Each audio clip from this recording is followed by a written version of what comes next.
Dun, dun, dun. Oh.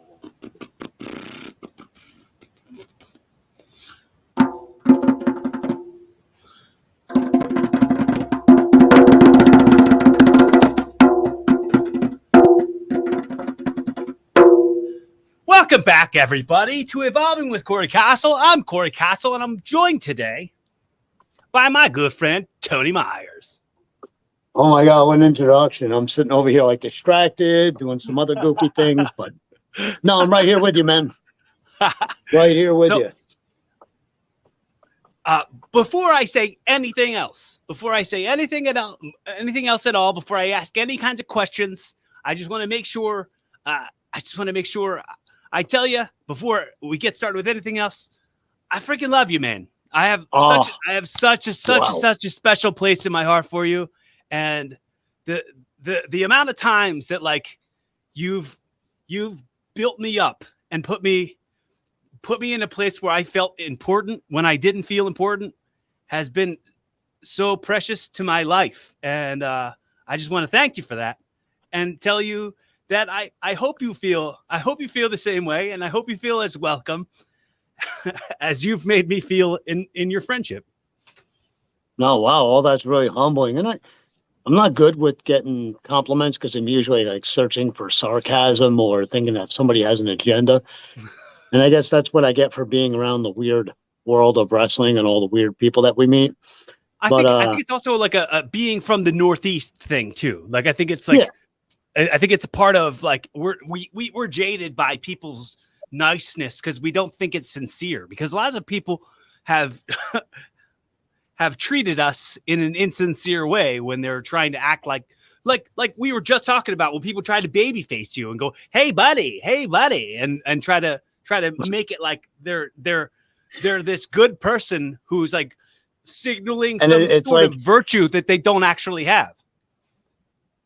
Yeah, it's like it's always sunny in Philly. It's like that moment where it's like, it's Mac's mom. Dennis goes up to her and he's like trying to get back at Mac for messing around with his mom, I guess. And he's like, hey, it's me. And she's like, what do you want, Dennis? He's like, don't you think I'm handsome? And she's like, no, you're not a very handsome man, Dennis. Not at all. No. She's like, what do you want? It's like, what's your agenda? Like 17 years of living in Memphis, I could never get used to, you walk Southern into hospitality. Yeah, you're walking to Walgreens or Walmart or whatever. Second that somebody establishes eye contact with you, you're like, hey, just try that over here.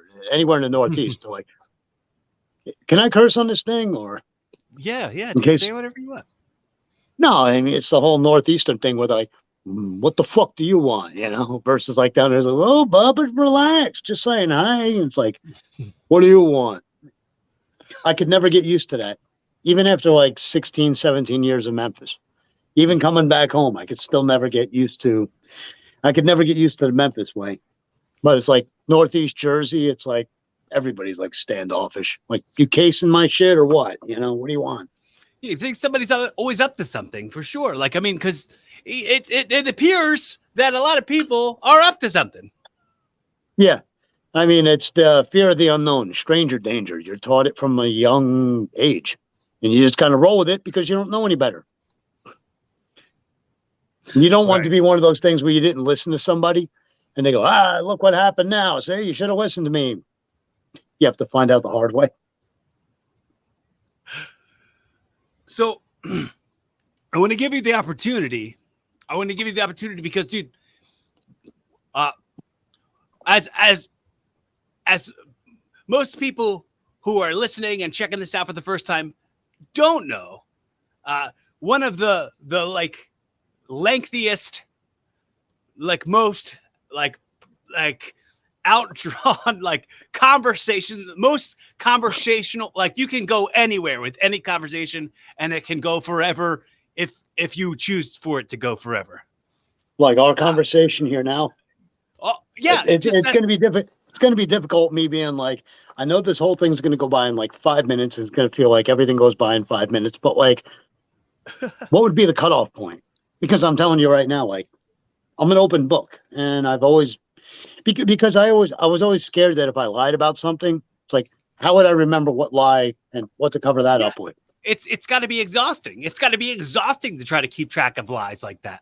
Yeah, how many times have I like walked into a locker room and they're like, yeah, I was one of the executioners on the tour of New Japan, and yeah, that was me under that mask. It's like, yeah, right. So if for so many years, anywhere I went, I could never tell anybody, oh yeah, I'm Leatherface in Japan. They'd be, yeah, I heard, right, get out of here. I mean, it'd be the same kind of thing. Although now you could like look it up instantly, but even so, just on the onset, you're like, no, you're not.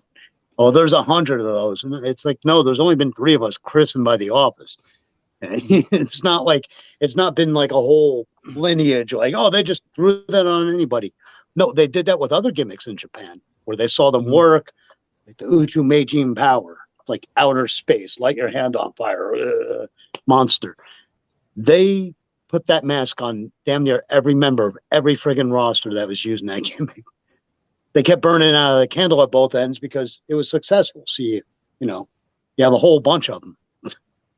So from let's say from the early 90s till now, describe what you can about like what kayfabe has become, because back then in the 90s it was really secret. It was really protected.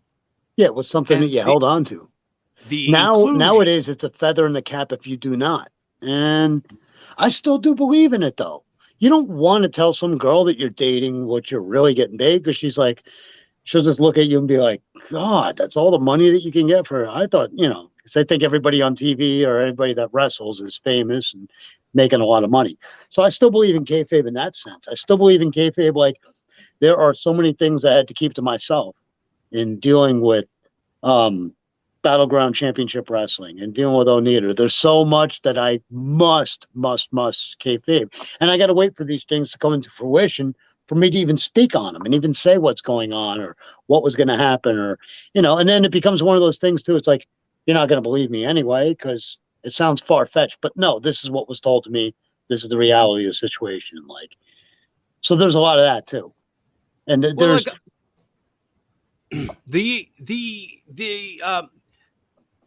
thing I live by, as far as like not announcing anything that I'm doing, I don't think that has anything to do with kayfabe either.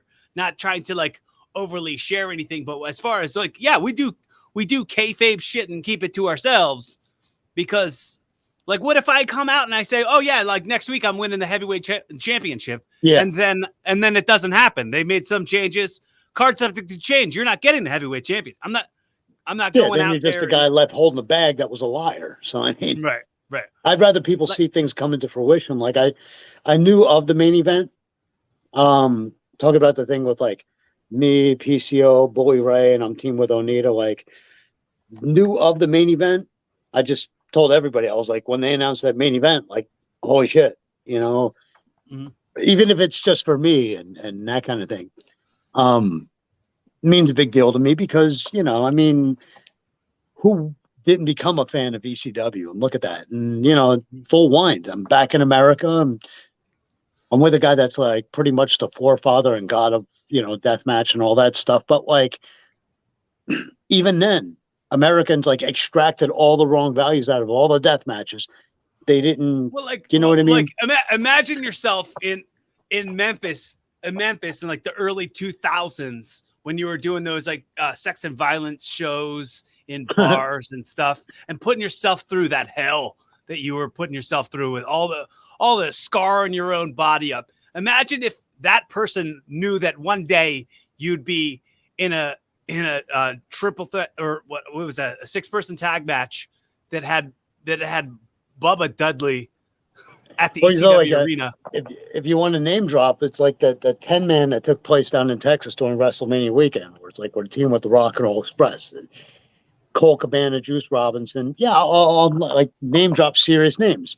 Yeah. Jimmy Wang Yang and all those guys. Like, it's not me name dropping for the sake of name dropping. It's like, look around you. Look at what you surrounded yourself with. Like, and that kind of thing. If anything, it'd be like a feather in my cap. And it's another one of those things too, of like, it all came in full circle. because I mean, my goal from day one was like latch on somewhere. And I only had 2 goals breaking in because WWF was like right in my face from the get go.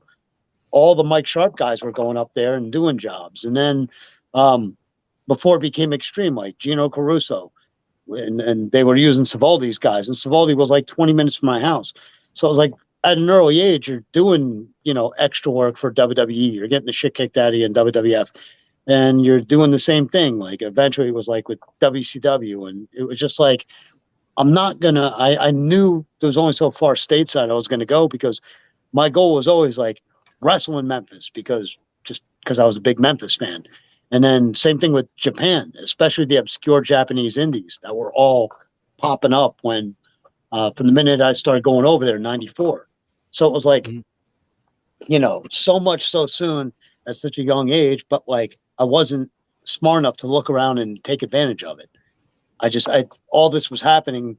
And by then I'd been like 5 years in. So you think I would know better, but I was too busy not paying attention. And I was too busy, there was so much more I should have learned before I stepped into that kind of shit. Like the first 2 years, you're just dwelling around. I wasn't even like trained.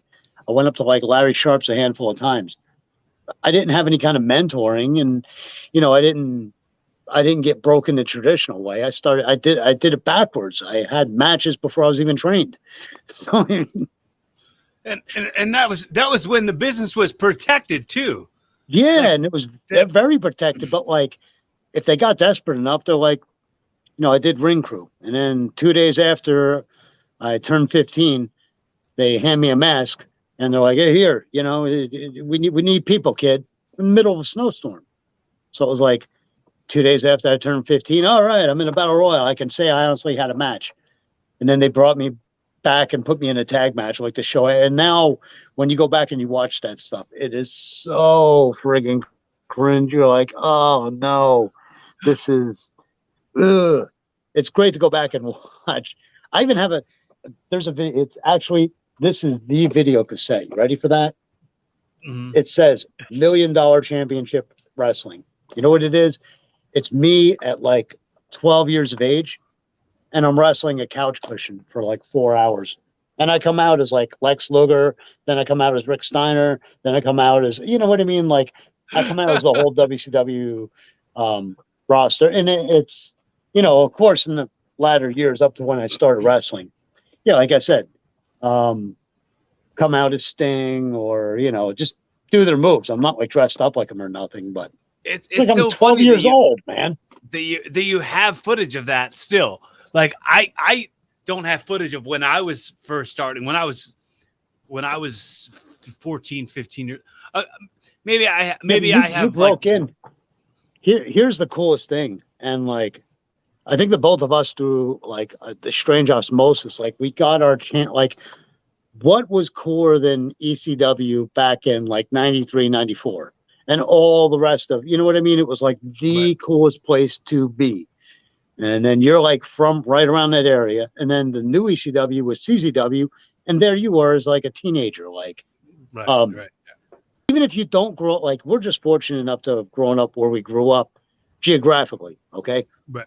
Mm-hmm. What if you and I were born somewhere in the middle of Oklahoma? We'd have never had that opportunity to be, you know what I mean? There's no opportunity to be around. Grateful every day for the privilege of being where I'm from and the surroundings of where I live and where I've lived my whole life. I think going back and talking about like when I was starting at CZW when I was a kid, I had started at a different school before that, but I'm not going to mention, but they were Monster Factory rejects. And I try to tell people all the time, you don't know what you're getting into until you go there. So it's just like, I was a lucky idiot. I stumbled into Larry Sharp's gym because I heard Monster Factory the place, and then my brother's friends who graduated high school with him, they were still like hanging around Jersey, so I would bum and get rides from them. And then the more wrestlers that I met, I just, you know what I mean? You're 15 years old. Where are you going? you're a couple years away from legally getting your own car. And then the wrestling I couldn't find on weekends, I was like working at ShopRite, Pathmark, Kentucky Fried Chicken for a while, McDonald's. And, it was like once I got around the food, because I mean, growing up in like an overprivileged, like all Italian town in Jersey, and then like having parents that were way upper middle class, it left you as a kid like there's something else out there. There's a whole world out there. Like, you could always beg your parents for money, but why do that? I mean, they had to bust their ass as hard as they did for them to get somewhere. You don't want to be there to mooch off, and you're like, no, I'm going to do what they did. I'm going to pave my own way. It's like, just as my parents came to America, I could get to go to Japan, and all right, cool. I could do the same thing. Like I could make my way in a foreign country where at the time I didn't speak any of the language. I just thought it was so neat. So I always felt that I could follow in those footsteps. So if they can make it, I can honestly say in the same context, like in a foreign country, I got to make it. I got to navigate through. It's just my way was so unorthodox. I didn't see it being hurled at me. I didn't know about these things until, once they came up on me, I was like, oh, wow. And then I would have to look back and realize, Jesus, you're like the luckiest guy. What 20-year-old kid is being flown over there? But then I realized later on politically what had happened and how I even got there. And it's all of it's just dumb luck. Anything I got out of it was just complete and utter stupid dumb luck that I just stumbled into. Although, you know what? Coming up at that Legends of Hamburg thing, I haven't seen Harvey Whippleman down Bruno. I haven't seen him in over 20 years. He was the guy. Every single week I'd walk into that Memphis studio. You would look across the lineup sheet and you see the job guys' names penciled in. He was the guy responsible for it. And eventually he got to the point where, I had been hanging around there a couple of years as a job guy. Bruno would walk up to me and be like, you got two choices. He's like, you could either wrestle Tommy Rich. And then he was like, wait, cancel that. He's like, you got three choices. He goes, you can either wrestle Tommy Rich or you can wrestle Gangrel and it'll be a competitive match. Well, he wasn't Gangrel back then. Or he's like, you could get squashed by Sid Vicious in like 20 seconds because Sid's got a bum shoulder. And I mean, who gets to that, where you get to like finger pick, cherry pick because you're the guy that brought the ring and, you've been around there so long, they actually trust you to do good, not hurt nobody, not screw nothing up and everything. So, I mean, I never thought, and I was only 20, 21 years old at the time. Who gets that kind of pull or stroke where you get to like, so, I was like a mark. So I wanted to like go after the names that I hadn't wrestled before. I wanted to go after the people that I could mark off later on in my life as like one of those bucket list things, before that became a buzzword. Yeah. I mean, I fully had the whole bucket list thing that, dude, I mean, think about how long I've been wrestling at this point, and I go, I wanted to make sure I just had I had a booking somewhere where I got flown somewhere. That just happened to me now after all these years of doing it. So, I mean, I fully understand and relate to bucket list stuff like that. It took me and the fact that like I was wrestling already, like probably 15 years before I ever gigged. And I came from a place where gigging was commonplace. Yeah, where they were just all over. They were lying with them. You know what the funny thing is? Like, it's going to sound so weird to say. Just how addicting. Like, I got a buddy of mine here locally in Jersey. He's been going at this thing for like 8 going on 9 years. Actually, you had him on a show. It's so funny because I brought up to him and he goes, oh yeah, I did that show. And I go, even you did that show. I was like, here I am. The magic number is what, 277? Boys and girls, ladies and gentlemen, it took this guy, right? Am I pointing to you now? It took him 277 episodes to realize we need Tony on here. We should get Tony on here. 277. Well, you were out of the country, Bet. You were out of the country, pal. I was out of the country. We can do this anyway. No, but after his 8, 9 years in the business, talking about this buddy, and I just got through wrestling him like not even an hour ago, which is why my hair looks like a big poofy. I would have to explain this. You can relate with the long hair. Oh yeah. I got to explain that later. But with him, he got to do his first barbed wire match, and there's a time and place for it. They had been building this thing with him and this other guy, and and I told him even before he went in there, because he's like, give me other context clues so I can try to figure out who this is that you're talking about. No, I'll just say it. It's Alex Riemann. Oh, the artist formerly known as Aaron Bradley. Yeah, yes, Aaron. Yeah. Yeah, Baron Badley. No chance that he actually mentioned my name when he was on here. But anyway, here's the thing. I told him, I was like, it gets addictive because you see you could get away with doing the first one and you're relatively unscathed. And then you're like, yeah, let me do another one. And let me do one after that. Let me do one after that. Like, there was a spot at one time in the ring. I told him, I was like, just be quiet. Don't say anything. Don't stomp your foot. And I'm saying that as I'm picking him up. And I gave him, like, the Ram thing, the headbutt on headbutt, which sounds phenomenal. And he goes, I didn't even feel that, because I gave him two of them where I was just like, shh. And it's like, 200 people. So it's a smaller crowd. So you're like, shh, listen to this. You tell people and you just donk, It's the thickest bone in the entire human anatomy. That I know. So anyway, I gave him like two of those. And of course, second one, he takes a big bump and pin, 1-2, kick out, all this stuff.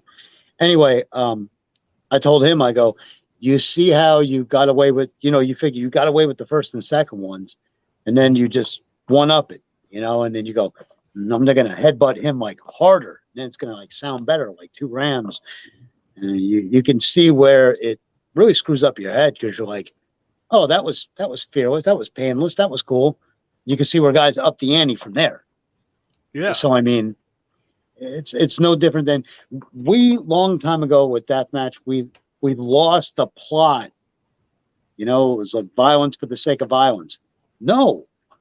It really became less about like a craft and crafting a story, and it became just like, oh, we're gonna make this pop happen and this pop happen and this pop happen, and it was more about just like the oohs and the ahs than the build and the fun of it. It's like I think I can imagine. I haven't done a whole lot of deathmatch stuff, but I can imagine how I can imagine for you the fun of it, because like I've done tons of tables and ladders and chair spots, and those don't hurt as bad as you'd think they would. And the reactions are huge, and you're like, okay, yeah, all right. But when it comes to like going beyond that to other stuff, like I can imagine like light tubes not being that bad. I've done barbed wire. It's not that bad. Like, we're tough. We can take it. Like, it's probably really bad for other people, but like we have a level of callous.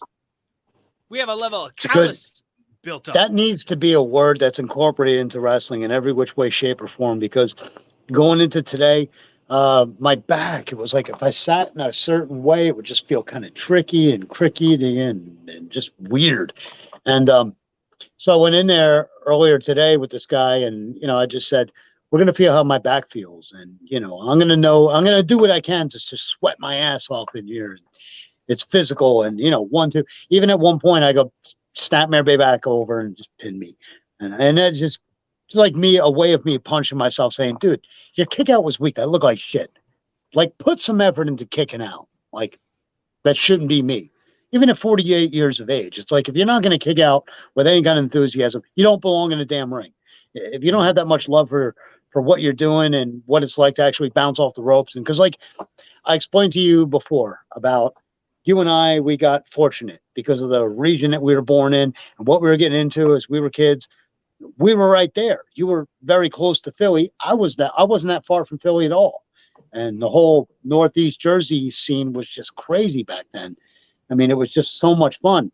But now I'll explain how that ties into religion, like later on. That's got to be a point that I make. But there's an operative word right there, callous. So I developed this callus, and I want to keep developing that callus and have that like that sewing finger they call it, where you could take like a pin and literally just like poke at your finger, and there's no big deal because you have that. Callus needs to be a word that like all professional wrestlers need to use because your body just develops a tolerance for all the bumps and the sweating it out and just constantly working on some reverse side headlock, hammer lock, top wrist lock, sit in, tie in, switch in.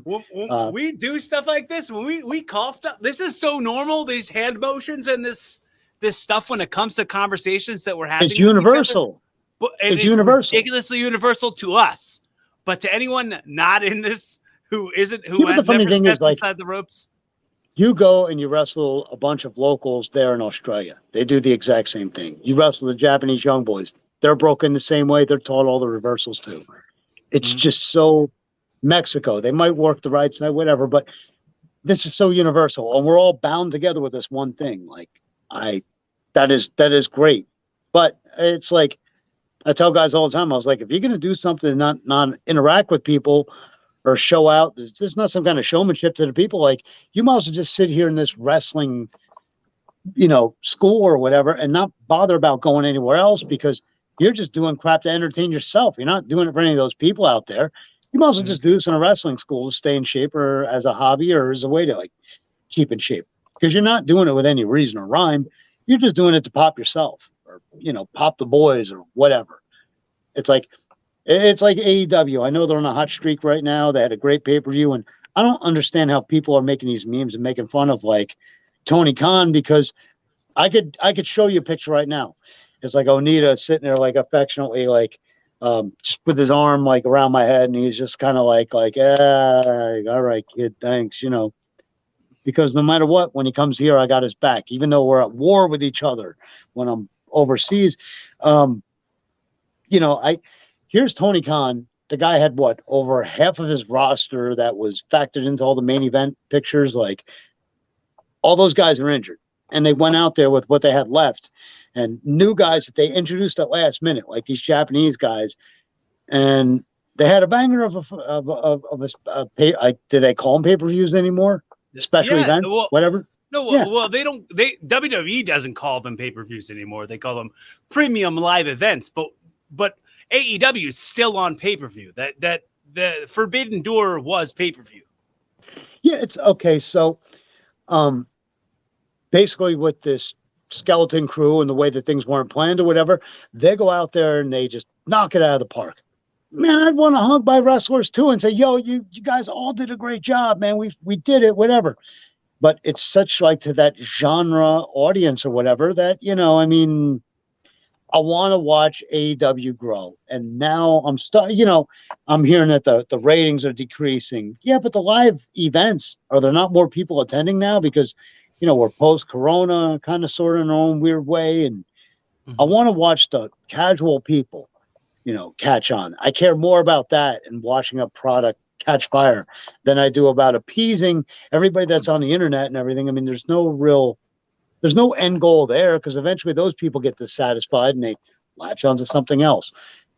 I would rather see casual people on the street going, "Hey, the other night I was watching this new place and it's called AEW and those guys might be onto something there." Like I would much rather hear and endure that as a pro wrestler and as a fan myself too. I'd much rather hear that than I would anything else at this point. And I was just talking about this with Mish from Wrestling Soup the other day about how I think the way to get casual fans like invested, I think, would be to treat it like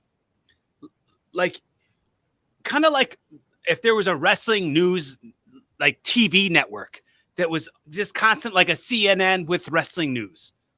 And I thought about don't you remember how the Ring of Honor fans treated Ring of Honor?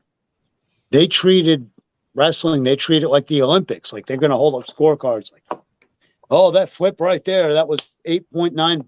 That was an 8.9. You know what I mean? Like they treat it like the Olympics and you never saw the core people. You never saw it expand much further beyond the core. You know what I mean? Like for all the work those guys put in and as good as all those guys were inside of a ring, I wanted to watch it expand. I'm sorry, I'm like rambling. With the amount of resources and money that they have, I could see it being something bigger than it is, instead of like you're playing to the audience who already knows it exists, who already know who all these people are. You have the ability to really like do some like character building. There can be some like background to these people. There can be some like news reports. And I think if there was like a whole channel that was just wrestling news reporters talking about like it used to be called Occupation of the Indies. They still aired in Japan. And what they do is they take a 1 hour slot and they stick a lady. She's next to this frog, this puppet that this guy operates. And they've used the puppet on like indie shows over there in Japan because it's so famous. The thing's name is Nikolai. And it usually has a girl broadcasting with him. But for 1 hour, 1 full hour, they show, even if it's like a 30-second snippet of like Diamond, of like Saitama Pro, of WWS Japan, of Fight of the Ring, of Impact Bushida, of like they show like 30 seconds of a place called Neko. They show like 30 seconds of a promotion called Fighting Ultimate, and then there's a star, Crazy Kings, FUCK. And they show independents from, just the smallest indies you could imagine over there. Like I've done Shinjuku Mat Ward Pro Wrest, and that's got like that takes place on a mat without a ring. Even that 30 seconds that they've aired on Occupation of the Indies, it's like when that hour program is shown, your booking fees can jump up, what it costs to book you. I asked for a healthy buck over there because I got a whole, hey, look, I just got this back today. They screwed up, so they gave me a brand new one. Yeah, you imagine what it's like hauling that. Yeah, see, it's still got the tag on it. Yeah, what is that? What is that? A good 10 pounds? Yeah, at least. So I mean, that's when like no matter what in the gym, like right up in here, it's like an area I got to focus on. Which it's kind of neat because you can see it right here. Like you can see, I got the shoulders and all that crap. Maybe it's the good lighting in here. Anyway, for me to have to hold that chainsaw, but people also see it too. Like I'll not do the gimmick. And people inside of Tokyo, they know it's me anyway under the mask. These are the most sophisticated, smartened up fans on the face of the planet. But on the bookings where, a chainsaw, you got to make sure it's got gasoline and oil. And gas prices being what they are. Yeah, they sell it by the liter over there too. So it's like misleading when you look up there and you're like, wow, it's only $1.40 for a gallon of gas. And then you go, well, that's right. They measure it in liters. Shit. Metric system. Metric system. Yeah, what I was saying, like, you make it to Occupation of the Indies and you watch your booking fee increase. You watch, the money that they normally give you, you can negotiate because you're like, dude, I'm right off of Occupation of the Indies. Like, they are biting a piece of my shit. And to get on there, it's like ridden with politics because there's some people that don't. And then there's other people that do, and then there's all this weird stuff. But long story short, if you had something like that in America that aired coast to coast, just imagine this indie group getting on there, and that's like their break. Like, dude, they featured us on Occupation of the Indies America for like 2 minutes. They featured our group, and you know what I mean? Like stuff like that to me is just fascinating. It's fascinating about the world of wrestling. It's fascinating about everything. But you're talking about an entire network too. 2016, I was featured a full page article all about me on Pro Wrestling Illustrated in the magazine. It was like a dream come true. And I was like, now that this comes out, I'm gonna get so much more followers on social media. I'm gonna be able to up my price. No one cared. Not one single. At least you could probably print out that article and then take it to like I could see you taking it to like, take it to Kinko's and have them ran off. And then like, Oh yeah, dude. you sign them. I used You to know what I I did? used to I sell them at the gimmick tables. Yeah. Yeah. I saw Ace Darling. I saw him a few weeks back when I did that 80s wrestling con thing. Cause he's like, he's just like me. He's been close with Fierro ever since all of us were teenagers. Like, um, same thing with Pete McKay's Lower East Side Wrestling. That is where Jersey All Pro started with Fat Frank, Kane D, and his brother Angel. Like, all of us were there as teenagers. Joel Gertner was managing me when he was like 15 years old, and I was 16. Chris Canyon came through there. Billy Kidman. I could name Jason Knight. I could name like a billion names. Little Guido, all those guys. Anyway, it was just like,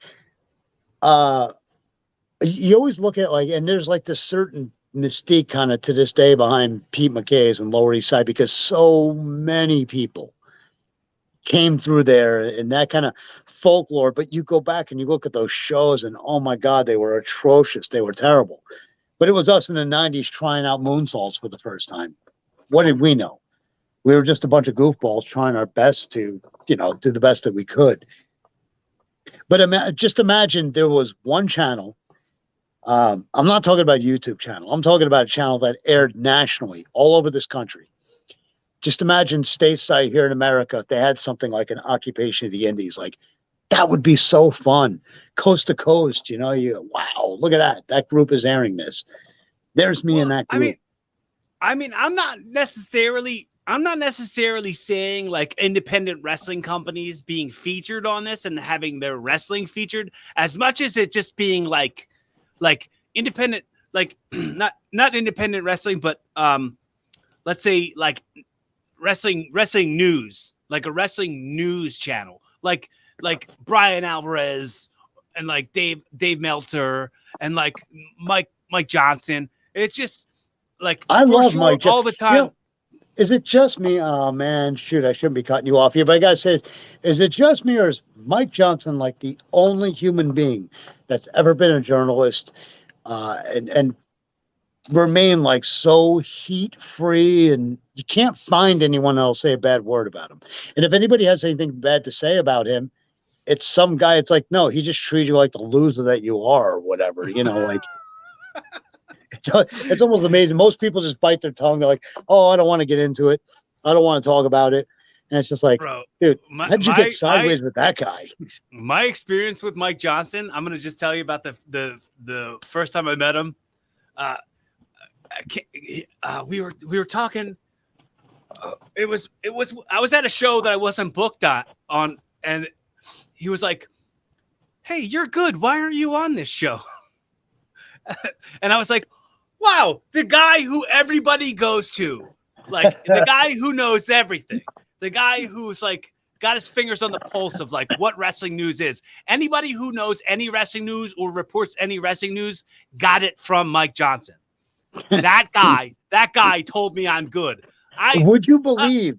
I'm fine with never hearing another bad review of anything I've ever done before. I'm really never going to hear another person hate on me or like make me feel shame for anything ever because this Mike Johnson told me I was good. And the weirdest thing is some of the very first shows he ever went out and photographed.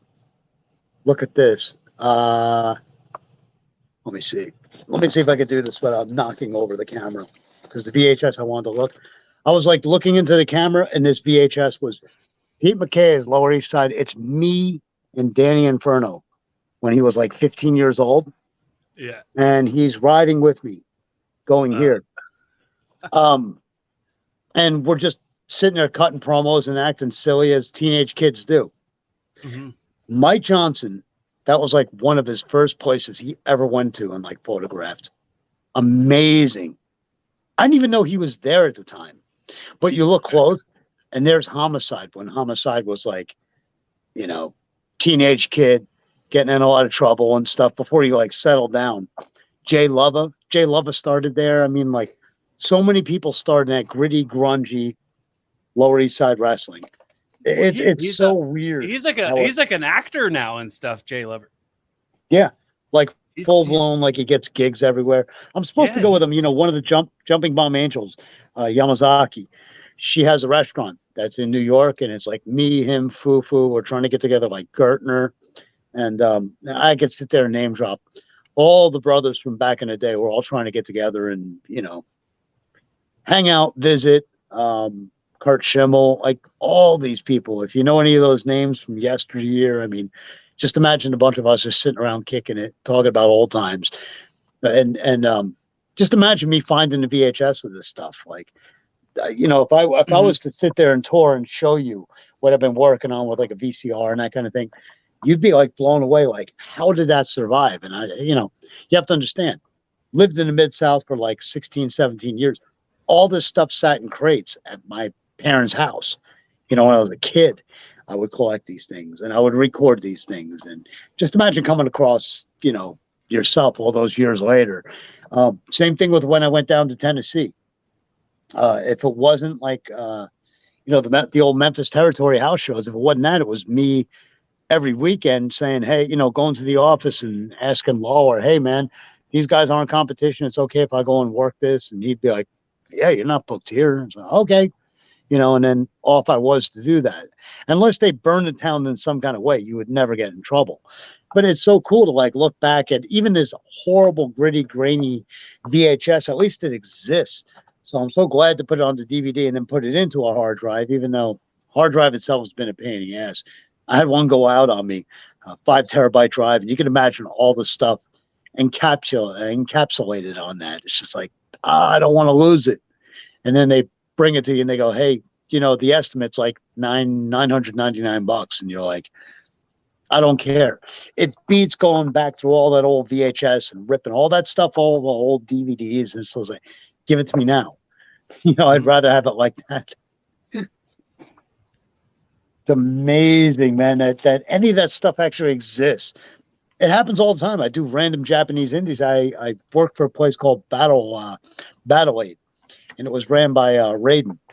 And I never thought any of those shows existed. Then one after another, I'm seeing them listed on Japanese websites. And I'm like, I want to watch that. I was like, that's a lot of fun. It's just me wrestling as me. You know, look, Ma, no mask. You know, get to have a good time watching yourself and cringe while you're doing it. So like, I didn't want to ignore where you were saying you were mentioning that it would come back to religion at some point. Where was the lines there, and how did they connect? Okay, because the word religion, if you take out the L and the I, you're left with region, meaning where you are born. Possibly, it's denoted to you what religiously what you are from, you know, from inception. Mm-hmm. And it's just like, you know, without choice of the matter, or not through like brainwashing, but just because, you know, you're raised around it, you're going to lean to one thing, or you're going to be rebellious against another. I always looked at it that way. Like, you and I, region-wise, were right around this area, right around Pennsylvania, Philly, New Jersey. So, like, we didn't know any better breaking in. We just thought, that's the way it is. You got to try new and dangerous crap. Where there's like, you know, it's like a culture shock. When I went down to Tennessee, I was 19, 20 years old, and I'm watching guys in the second, third, fourth match, and, you know, they're spending 10 minutes hiding a chain down the front of their tights. And then the referee goes to check, and they throw it on the mat and step on it. And then the fans tell the referee, it's under his boot. And then the guy kicks it outside the ring to his heel manager. The manager has it. And then the referee asks the manager, and he puts the chain in his mouth. And he's like, I ain't got it. You know, like, guys would sit there and do that. Or guys would sit there for like 5 minutes. He pulled my hair, ref. And I'm like, oh my God. You know, like, compared to where I came from in Jersey, it was like I had to push all the way back. Anytime, every night, if I did a flying elbow, threw somebody into the ropes, spun around, gave him like a flying elbow. You know, like Lawler would be like, well, what are you doing with those dance steps in there? Just throw an elbow. Throw an elbow. Just go out there and just wrestle. Stop trying to reinvent the wheels. Quit trying to come up with all this flashy stuff. You know, if you want to be like ECW, go back home and do that shit there. It's just like, and at the time I was like, I just wanted to try new stuff. And the same thing happened when I got to Japan. They're like, what does it say when we got Black Mummy, White Mummy, and Iron Mummy, and you're Iron Mummy, and there's your partners, and they're mummies. Why the fuck are you doing high cross bodies and moonsaults, and what are you thinking? Mhm. And they're like, learn your basics, learn how to, wrestle. I was like, sucks. When am I going to get to do any of the fun stuff I didn't realize they would tell me back then, it's too much. Grab a chin lock, and I was like, these old folks, man, they don't know what the hell they're talking about. Now I look at things that guys do and I'm like, you might want to save yourself, save your body. I mean, like, even the AEW roster, right? How many of those guys are out of commission now? And it's like, they don't wrestle 6-7 days a week, but the stuff they do is stuff that they're doing to, stay relevant but I looked at the Young Bucks and I'm like, I don't see how at 40 the bodies are going to hold up with all the, more bang for your buck. It's just death on the knees. They're close to it. How old are they now? Yeah, exactly. They're closing in on it, and they're still doing it. They're still, but the Hardys, I'm like, hey, there has to be a cutoff point where the whole. Read the article that X-Pac and Chris Jericho put out, where they were like, right from the get-go, people were saying that's too much, and Jericho walked away going, "What an asshole thing for that Nick Bockwinkel guy to say that I'm doing too much." And that was in '92. He's like. He just didn't realize it then. He didn't realize until years down the line that, yeah, you're right. It is just, there's no way you're going to continue. And with you breaking in with CZW, these guys had to realize, hey, 4 or 5 years of this shit, and I'm out of here. I'm done. Well, I was looking at, I was mentioning the other day, bro. Like, I mean, look at the early 2000s CZW. Look at the class I came from. Look at the people who I started with. So look, none of those people are still in it. Like, I'm still the only one. Like, I mean, besides like Claude's still around. Yeah. And like Robbie's still around. But like, and those are like two of the nicest guys I met out there too. It's tough to say that you're gonna find a lot of people from CZ. Like, those people were also people who were over in CZW. I wasn't. I never got my full over. I never got the like green light, be who you're gonna be, because I didn't know who I was gonna be yet. But I never got that in my time in CZW. I got to be just like some student who jobbed to everybody. Yeah, I mean, it's the same way with me. The old everybody's like, "Oh yeah, you work Memphis." Like, I was a job guy, lucky to be booked. And then they realized long into it that they just took advantage of it. So it was like 2-3 times under, different masks or whatever. Japan wound up doing the same thing with me. But that was a way for them to save money, have me do it as brother price, and not have to worry about me being paid double. They knew I was already there. So it was like a brother price. And then there was at least 5-6 different indies there that were all using Uchu Meijin Power, the alien outer space, and then the Demon Oya, Uno Dos, using those guys with the rubber mask, the red shirt, and the bib overalls. It was just bizarre. And then they would, Black Mummy, White Mummy, Red Mummy, Blue Mummy, and Clone of Mummy, and just the Evil Mummy, Babyface Mummy, and all that other goofy. When guys were having fallen outs and starting up their own, because everybody saw the success of new independents popping up. So everybody, it seemed like, was starting, up their own indie. That's before the bubble burst overseas. Well, like going into like 98, 99, the bubble was just about to burst here in America and the States, because anybody with a ring could put it up in their backyard and start their own. And then that was it. We have a new wrestling federation. It's just like, that's some shit that person made up or whatever. But like, it was still another place. Like, people sit there, they want to bitch about Ian Rotten. If that guy set up a ring next weekend, they would be in the ring wrestling for him, even though it's been exposed, like how much crap that he's, ripped people off from. He's been doing that for so many years. How many times is that guy going to go out of business and come back? But if he sets up a ring in some parking lot next week, I guarantee you people are going to show up and try to work it. And I'll guarantee you there'll be fans there willing to buy a ticket. Because fans are paying attention to whatever he's doing. It seems Yeah. like he's discovered not that he's discovered, but he's used everybody who's been somebody over the last 20 years. Yeah, exactly. And it's like, it almost gives it a buyer, makes it okay, but it's just a place to wrestle. I'm not trying to drag this guy anymore through the mud. At this point, I don't care. But you know who it is. The guy sets up a ring. It's basically where it is where he lives. And it's got one friggin' working sink. He probably washes his balls in the sink and like dumb shit. But it's like, it's a place for these people to wrestle. So they figure, oh, cool. I get to be seen on IWTV and whatnot. Mm-hmm. What's the point? You're burning the candle at both ends and you're not even being paid for your friggin' work. At a certain point, you got to like cut it off and be like, I want to get paid for this shit.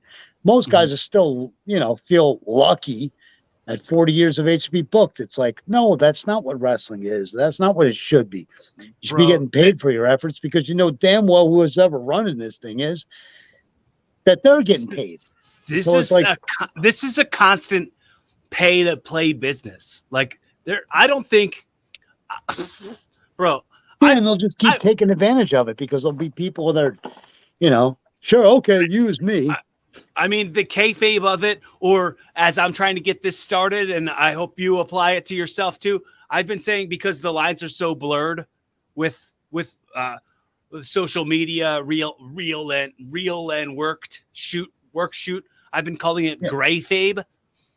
I've been calling it grayfabe because that describes what the gray area between work and shoot. That and callous. What callous like replace ring rust? And there you go. Those are words that should be in the wrestling vernacular from now till eternity. Callous, as far as like not having ring rust, and that should be words that are added to the vocabulary from now to eternity. Want to get it to trend. I wanted to get it to be a thing that I contribute to the wrestling business. It. Hashtag, right. But I'm saying like I'm not going to come out here and lie and say, oh well, like I'm making my nut worth. I'm not. I'm paying to be. I am a mark. I am just as bad as the wrestling fans who show up at shows and pay to see those shows. I'm paying to be on shows. I'm a fucking mark, and I'm not gonna. I'm not gonna pay for it. Yeah, then you expect someone's going to turn around and give you fair dollar and pay you top dollar for you to wrestle for them for what? What? They should, but it's not. It's not happening. It's like if I want to be in this business, I have to do this because somebody. Okay, for sure, I'm getting paid, but it's not breaking even on what it costs me to. Dude, I put so much money into what I'm wearing, my body. I'm a professional at this.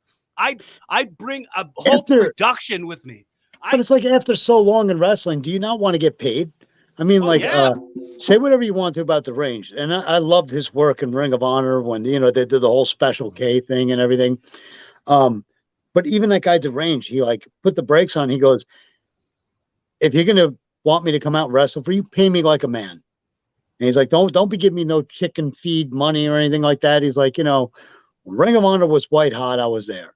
And it's not like my skills have diminished. Yeah, I've gotten a couple of years older. He's like, this is ridiculous. Pay me like a man. He's like, otherwise, I'm not doing this. I'm just like, they're always going to find somebody who's willing to damn near pay to do it or feel some kind of loyalty. It's like, I couldn't believe it when, and it all came out that Ian Rotten had owed Jake Chris like $6,000. Ian can be very persuasive. Oh, we need this money. I ain't got no money. If you could just take care of the boys, I'll get you next time. Whatever the hell he does. I can't believe he has person one standing in his corner.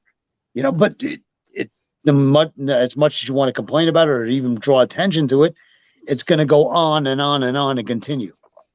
No matter what. Because there'll be other people going, well, CM Punk came from there. Chris Hero, he wasn't making much money there. And they'll do it. And it's just like, until you break that chain. But there'll still be enough people left over who are willing to pay to be on the show that'll go down there for next to nothing and do it. For next to nobody, for no real reason. Right. I understand if you're trying to develop your own callus, but it just... When you watch some of the stuff these people do, you're like, that's just like my level of risk versus reward versus anyone else who's doing this is different. Like I was coming back to wrestling from brain surgery, and somebody asked me what my price was, and I told them, and they said, why would I pay that when this guy and that guy come down from Rochester, New York, and I give them $20, and they put themselves up in a hotel because they're fucking marks, and the business is ruined. The business, like when I say like how often, and I'm sure we've watched it happen at the same time. Well, being a mark used to be something that wrestlers would kind of like look down on you for. But like, nowadays it's the norm.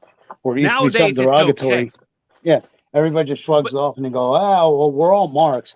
Yeah, like true to some extent. But if you think I'm going to give up levels, if you think I'm going to give up my regular job on weekends to go down there and wrestle, and I'm not going to tell you who or where, but somebody made me an offer, and I'm like, one, I don't feel good and cool stepping in that building, and two, it's like, good luck with this new Fed that you're trying to launch or whatever, but I'm sorry, man. I'm not taking a night off from a regular job, throwing away a Friday, Saturday night when I could be making sure that restaurants run, the way it needs to be. Which, just so you know, as a sidebar, I'm in the midst of trying to get my own Domino's overseas in Japan.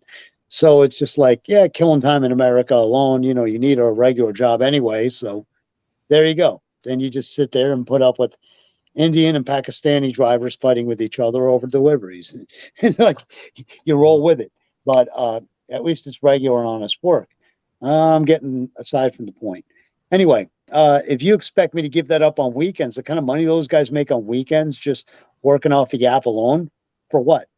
I'm a 48-year-old grandfather. It's just kind of ridiculous at this point for me to do it, just to still have that callous and be like, I wrestled the other night. There is a local wrestling school 5-10 minutes from where I live, from this duplex, that I can go to and go there and have my fill of being a fan, jumping around like I'm a kid on a trampoline.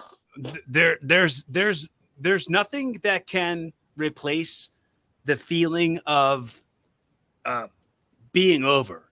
There is nothing that can replace the feeling of that live audience and that reaction. Like that's a drug that hooked me really young. That scratching that validation itch. And I get it sometimes in comedy now, but it's completely different. I mean, I feel like in comedy, and I've said this a million times, in comedy, it's like when it comes to acting, like I think I'm pretty good at it. With comedy, I think I'm pretty funny and I'm pretty good at it. With wrestling, I know I'm good at it. Like, it's a thing that I know. But the thing is, like, acting is going to pay me more. Comedy is going to pay me more. And wrestling is just going to treat me like I'm just some other nerd who is going to come in and do it for nothing. So I might as well take less than what I want if I want to do anything. Yeah. You settle for less because, you just, I call it all the time parlaying passion. It's like, not only have you got this passion thing, but then you realize too, hey, I'm getting in good shape doing this. So it's like, so then that kind of overrides you caring about the money. But if I'm going to stop what I'm doing, sacrifice the time that I spend overseas, missing out on all kinds of, Christmas, New Year's Eve, New Year's Day, Thanksgiving, Halloween, all this stuff, kids' birthdays, my birthday, all that stuff. It's like, it's going to be worth my while for me to go and do. And I know that there's people out there like, don't get me wrong, the money helps, but money doesn't wind up being everything, even though it's your provided living, because you're like, I got enough out of this deal. I'm still far ahead on this deal. Don't need to burn the candle at both ends. That's why whenever people go, well, how long are you going to Japan for? How do I put into words? Well, until I don't know, until I drain the tank here, until I start feeling, my body starts feeling awful. And then it's like, oh God, get me through tonight. that's when I know to tell them, all right, let's wrap it up. And, I'll be back here in a few months. Let me just let my body relax. Because, I mean, over in Tokyo alone, you do 5, 6, you can do 4, 5, 6 nights a week, 7 if you want them, because there's always some wrestling thing going on. Tokyo's got hundreds upon hundreds of indies. Anybody can look in Google and find the names of various indies all over. Use Google Translate. So when I put it in guys' hands that are like, oh yeah, look, if I just come with you to your house and if I just hang out with you, I'm like, start to apply now to all these indies just so that you're on the radar. So you tell them, hey, when I get here, if you want, I'll go down to your dojo and work out and show you my shit. I'm going to do my talking here. I'm going to do it in the ring. I mean, that's cool. But in the meantime, while you're waiting for that to happen, it's right there at your fingertips. Copy, paste, send it to, whoever, whatever office. Now you see they gummed up the works because even Pro Wrestling Noah in Japan right now, I love Nozawa. He's been my partner. He's been my opponent, hundreds of matches probably. And this has been over the course of I started seeing him 20 years ago, and he's the booker. But telling people, hey, for $5,000, you come over here to Japan and wrestle, we put you up and everything. It's such an obvious cash grab. Is it to the point now where they gave up on drawing in any new fans? Have they given up on drawing any fans and just decided, the boys are going to finance this shit anyway because they're as big a marks as the marks are?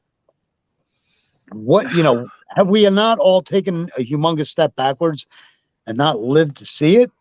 We all see it, Mm-hmm.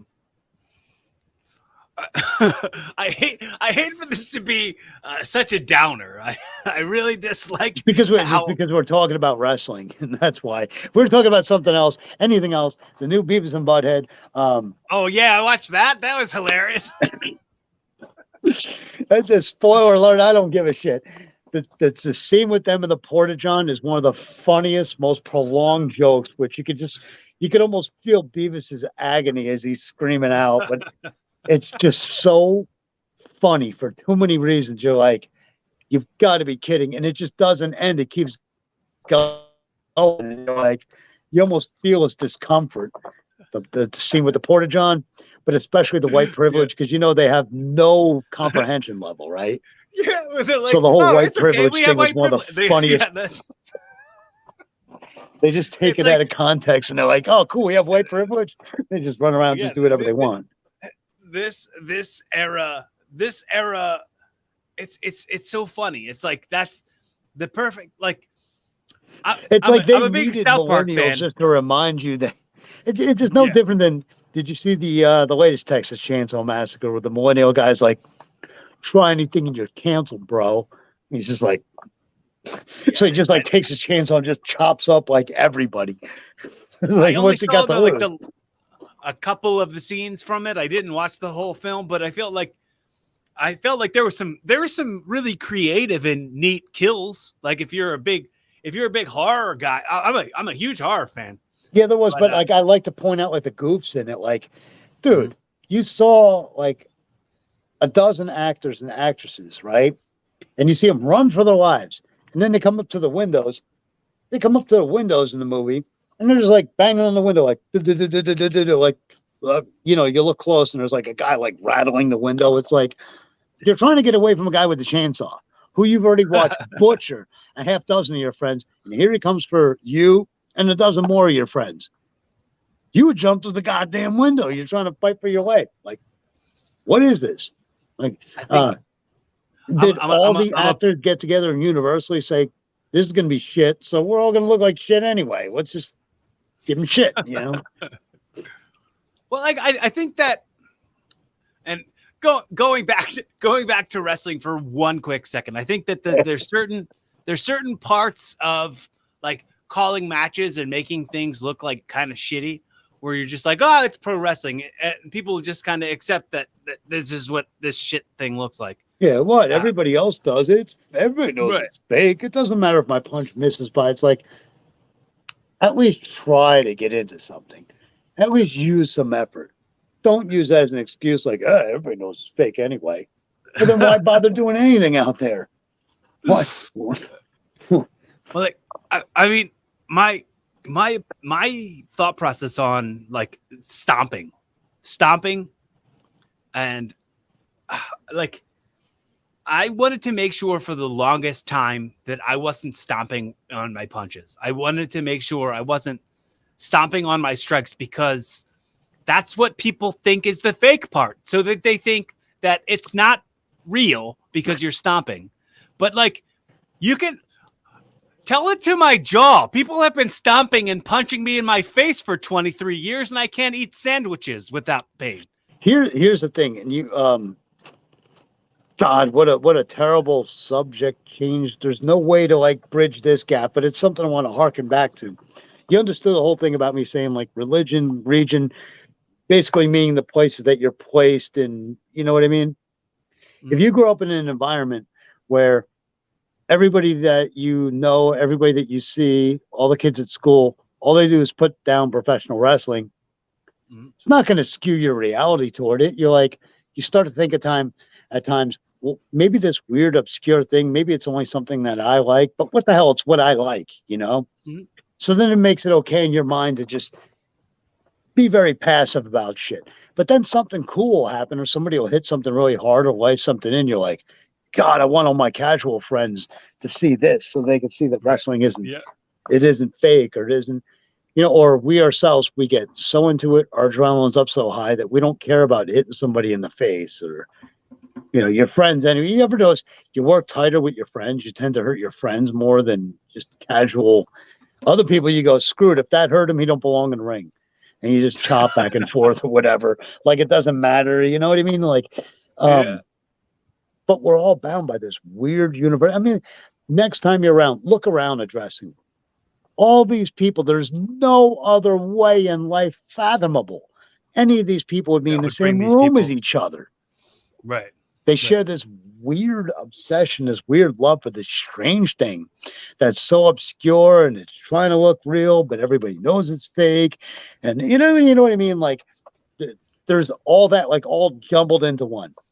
And like, all right, I talk about your situation. I've mentioned to you too many times, obviously off air and everything else. Like it was a huge, huge inspiration. The guy had brain surgery where they shaved part of your head. And I was thinking, how are promoters not looking at that going, what a fucking story to tell. This guy survived brain surgery, fell in the shower, and he came back and he's able to perform still to a good level, high level wrestling. I've seen you. You've got skill. You know how good you are. Better. When you saw me, I thought it was like they gave me the surgery and like they somehow implanted how to be better at wrestling. I don't know how, but somehow in like 2012, 2013, when I returned to wrestling, I was better at it than I was before. Yeah, I don't know how that happened. Got older, wiser, and it probably just cleaned some of the junk out of your head. Something. Yeah, probably. But I always saw that, and I was like, how do any promoters around Pennsylvania not see? I mean, if you're a person on the street and you heard this guy had brain surgery, you're just your casual fan. You're throwing a bunch of shit at the wall to see what'll stick anyway. What a babyface story. What a comeback. And I sat there locally and watched the place that we were working for at the time. I'm not trying to like bash or trash on any of those people, but I'm like, how do you not see this? It's right in front of you. How do you not take advantage of this? I myself am inspired. I saw the guy, you know, first heard the word that, you know, you fell in the shower. And I was like, I myself see it. And I mean, how casual fan-wise, the minute that you go to a doctor and they find out that you wrestle, there's somebody in there that's got to make like a bigger deal about it. But it just like fell on deaf ears because everybody we were working had their own agenda. Because I wasn't in the cool kids club, and I still am not in the cool kids club. I don't know how to get in the cool kids club. I figure being nice enough for long enough, and someone will allow me access to the cool kids club. But no, I am my own club of my own cool kids. And the person that wound up, and you know, it's not to bury anybody, but this is what happened.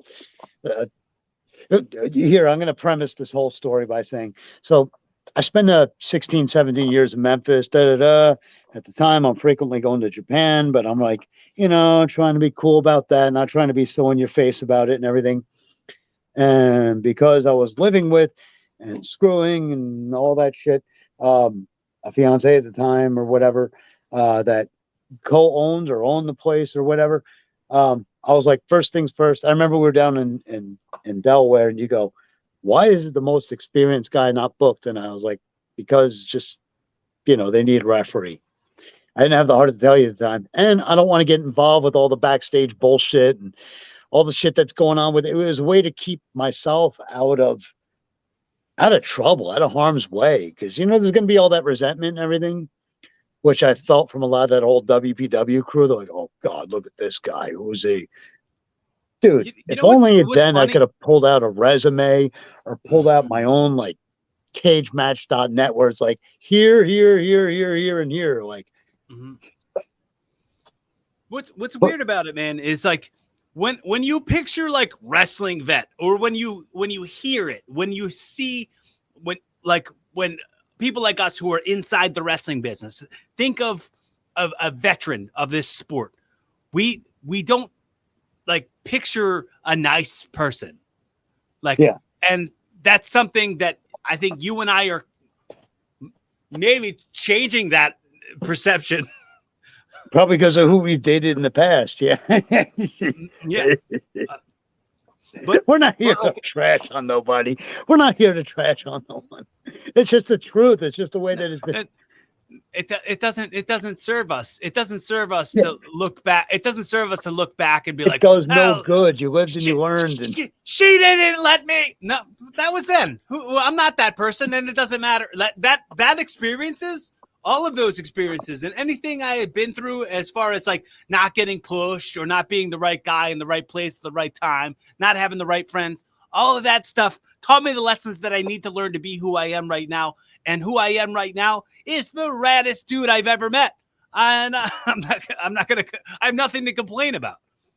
Yeah, I mean, it's a means to an end. It's the way that you got there and everything, which I just noticed by glancing up here. You remember that cartoon, The Snorks? I had the Snork thing going on. Oh, yeah. Yeah, friggin' hair. What else are you supposed to do? In all honesty, I don't know how you cope with this, but how am I supposed to deal with that? It had been cut in friggin' 8 years, right? Dude, so I still every time I mentally picture you, I never picture you with long hair. Like it's somehow like I still picture you with the short hair. But then I see you again, and I'm like, oh yeah, there you go. But I haven't had short hair since I was a little kid. I think I was in high school when I grew my hair long. Let me explain something to people when they want to bring up man bun. And then it's weird because with the lighting, the way it's hitting my head, it looks like there's but if you look at it, you can see where my hairline is. Mm-hmm. Which, I mean, and with the dye job and everything else, it kind of looks like there's like stubble here. And then, the blonde, the highlights and everything. It's so, because, the mask comes to like here. Mm-hmm. Like right in there, and does this. I got a couple new masks made and everything. It's so anybody could look at it and be like, do you gig above that when you're? Yeah, but I mean, when you 9 out of 10 times because he uses the mist, and there's so much mist being used that between the red and the green and everything else, you barely have to fucking gig anything. Or if you gig the night before, you just touch it or rub at it, and with the sweat and everything, and then it goes over the top of the mask, which makes it look even cooler. But then you got to wash it all out because you don't want that disgusting rusty smell to it. But I figured this was a way to separate me from anybody else that's ever done the leather thing. We thought of a more modernized way to go about doing it, and Pogo was a huge fan of Leatherface anyway, so he was always like, that wasn't even his real hair in the movie. And I'm like, well, this is just easier for me to friggin' dump a bunch of conditioner in it and then sweat it out as I'm wrestling. And then it's cool because then your hair like smells like strawberry and shit. But I use coconut. Yeah, I mean, you don't get the water damage you would on your hair anyway. But the thing I try to explain to people is if you're going to do the man bun thing, that's safest because look, see the chair that I'm in?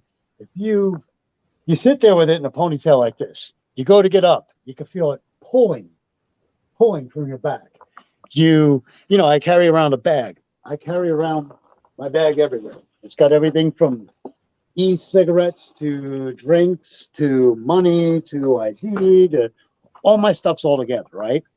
So you have the bag over your shoulder like this, and it's just going to yank and pull on the ponytail. Then you're driving, same thing. Or you're riding a train, same thing. You could feel the back of it. You could feel it. Look at how long the ponytail itself is. Mm-hmm. It's literally, you know how people go, oh, I got hair down to my ass. No, literally, it's down to my ass. So, I mean, yeah, if you tuck in your shirt, you could feel it pulling out of your friggin' belt, and all that shit too. Not to get too graphic, you go to take a dump and you don't want to dump right in your hair. Yeah, you don't want you literally have to pull it over to one side to assure that you will not. It's like when you're taking a piss. It's like taking a piss when you got a tie on. You flip the tie over your shoulder. Yeah, I damn near rather my hair be in my friggin' tunnel than I would it be down the crack of my ass. It's just, I don't know. Anyway, there's no other way to style it, no way to go about doing it. You're gonna feel it pulling and yanking out the back of your head. Yeah, dude, man buns is the most practical. I was doing it before it was even called a man bun. I started putting it in a bun far before it. I was just putting it. Because the hair tie stays tighter when it's up multiple times. Yeah. So and in the ring working out, every time you go to kick out, every time that you're on your back and you feel it, like, you try to get up off your back, you could feel it like yanking out from underneath. Guys will step on your ponytail. If you got it up in a man bun, hey. Not only that, side headlock. Try to side headlock somebody with a friggin' ponytail. What a pain in the ass. You got to hold it a certain way. Top of the head, hey, you got that, you could damn near control. It's a stem. It's a friggin' turnip hanging off someone's head. It just makes it much easier. I mean, everything about it. You fall asleep. No way. No way I'm laying on top of my ponytail. You could feel it yanking as you're trying to pull your head up on the pillow. There's so many things that factor in. I remember that goofy homeless Jimmy guy. He toured with us over in Japan. He's like, you should just brush it on out in the shower, man. That's what I used to do. You look, and he's got 2 tiny strips of hair, and it's just like, right on, and you're completely bald. It's like, maybe I shouldn't listen to that advice. Well, I was a big Smashing Pumpkins fan. So the hair where it's just, dyed right here. It's only the crown. And then when I go to touch it up, the front all stays, What are you supposed to do with hair that long? And a lot of people go, oh, cut it. It's like, no, you don't know what a career is. That's why you can say that.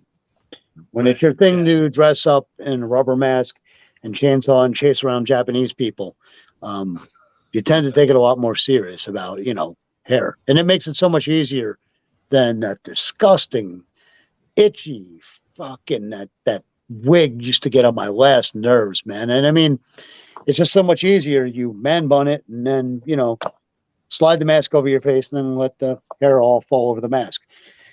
It's just so much easier than it is wrestling with your whole head enclosed in friggin' rubber, plus the wig on top of it, making it all itchy. Even if you have the shorter your hair, the worse it feels. The worst. Sounds like a nightmare. But man, like you were saying, the whole like carrying the accessories to the ring with you and stuff. Like for the last year, this drum, I carry this drum with me to the ring every single match. Yeah, and you open every show with it too. Yes. Look, I'm even a fan. I'm even a fan of the show, and it took me this long to get on here. God damn, what a loser. But the way I look at this as a part of what we're doing, what are inside of the match, like me drumming to the ring and inside of the ring is to show how this is a ceremony to me. This means what religion is to me. This is warrior shit. This is like some medieval. This is where I go to war. And I try to tell anybody that listen, it seems so funny to me that my friends who are anti-religious, like, or, they're not a believer in anything at all. Mm-hmm. They are so much more opinionated and outspoken than the people that they're like, oh, they're Jesus people.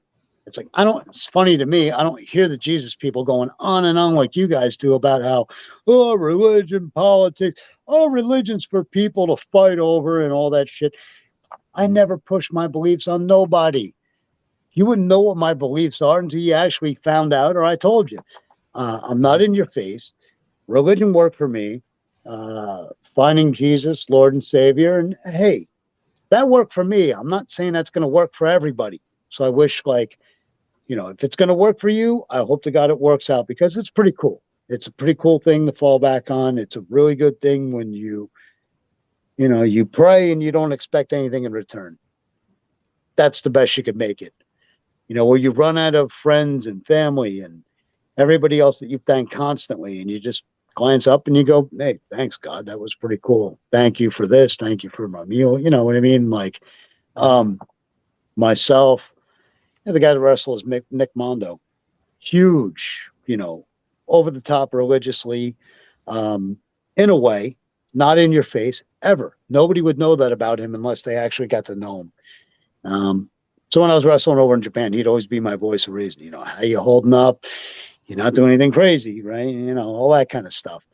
But, it's he and I, when you have a career that's over there, your outlook on things are, Japan, like he pointed out in his documentary, Japan is a good place to go to air out a lot of your head, to just take in and analyze and think about things. Japan is a great place to, whatever it is that you want to discover, especially about yourself. It's quiet.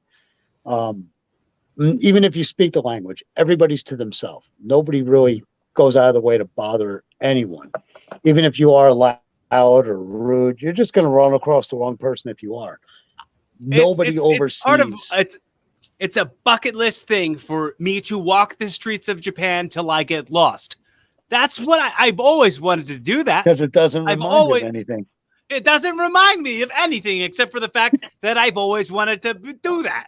I always wanted to take some kind of random picture and do that. And I remember messaging you that picture when I was over there. You and I had that conversation. Yeah, and I'm wearing the Corey Castle t-shirt. So I mean, I was wearing the faction shirt. Okay. When I would have to say, I'd sit there and do commentary on your matches. And the funniest thing is you guys would come over to my table and be like, all right, guys, listen, I don't want no problems with anybody. If you're going to commentate, you're going to help me do the commentary, please do so. But please stay unbiased, and not break the rules out here. You know what I mean? Like, There was all that, and that was so much fun. But never at any point did I, put myself over, because it was all about the talent and that kind of thing. It was just such a weird place to be. And I knew going back up here to Jersey, I'm like, I'm going to have to do all this crap all over again. Like, Did you see that I got that logo tattooed on me? Did you really? Oh, yeah. Team New Era. Yep. Right. I hope you still keep in touch with everybody, too. For the most part, I mean, I don't talk to Pat anymore, but that's just because he kind of faded away. I know Matt still talks to him. Matt still talks to him a little bit. The funny thing is Dave Prazak tweeted the other day, Dinmock and Matt Bomboy, and that's it. Like, he just tweeted their names, and I was like, really? Oh, okay, what's up with that? And then Eddie Kingston retweeted it and quoted it and put the Bash Brothers from Mighty Ducks, a little gif of those guys, and I was like, all right. Dave Prazak at one point, he was like, I doubt Onita started FMW on his last $400. I'm like, do you know how many times that story and the foundation of that story has been said to me? You know how many times over the years they beat me in the head with that story? I know to a dollar by this point, what it cost, how he financed it, how he borrowed money from friends and all this stuff. basic case in point is the guy took his last $400, started up his own indie, borrowed a shitload of money from other people, this, that, and the other. But in 5 years, they were legitimately selling out baseball stadiums. Who can do that with an indie? Nobody. And there's a reason that it had a certain appeal, and it gets lost so much in the translation. That's why you have the American scene and the death matches and guys not having it's death defying.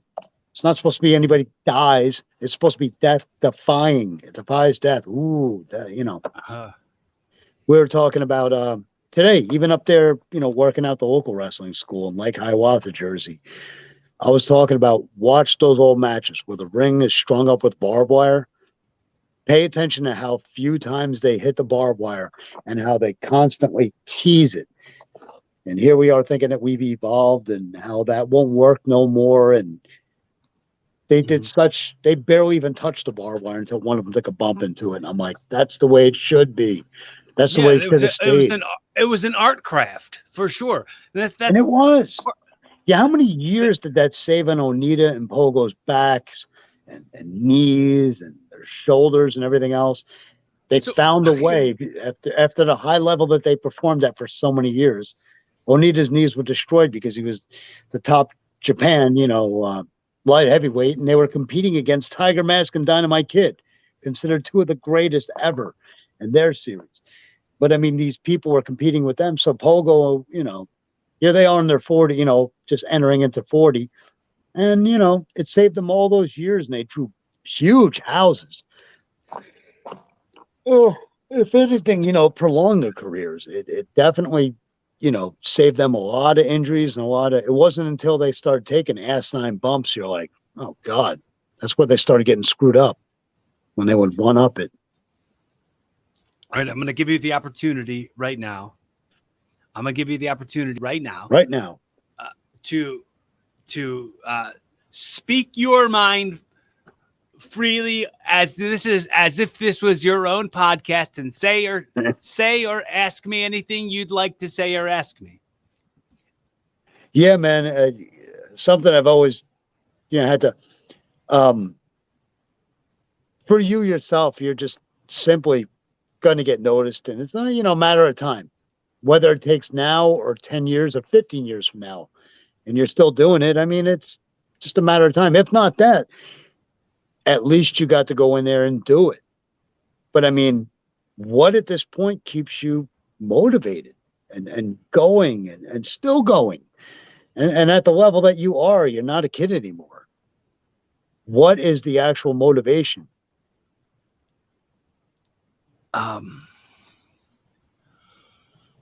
Is it that it's a matter of eventuality, that it's just, it'll happen for you somewhere along the way? Or no, it's not like that. I wish it was. I wish that was the thing, but I think, or is it still that much? There's so many layers to this question. Or is it still something that you love pursuing, that you just love hitting the ropes, love getting in there, love doing the bookings, love the company you're with, and love the people that you're working with? Is it all that? Or is there I'm going to get discovered. The rewards that come with the reactions. It's the rewards that come with the memories that you make for these people. It's the rewards that, like, when I get in the back and I hug the people that I work with and I taught them something that they didn't already know. That's important to me. It's important to me to go to have. It's kind of neat that not every match that I have is on Cage Match, and it's not like on the record, but it matters immensely for those like 40, 50, 60 people that are there. And that's a memory to those people. It's that part's important to me. And the fact that it can inspire. I want to make sure that that I'm not just inspiring by continuing to wrestle. Yes, wrestling is great. I love that I get the opportunity to still do it. I thank God every day that I have the ability to still get in there and do it. But when it comes to like me, I don't come out here and promise you that I'm going to do it. I don't come out here and say I'm going to do it and then not do it. I just go out and do it. And that's what I want to inspire other people to do that.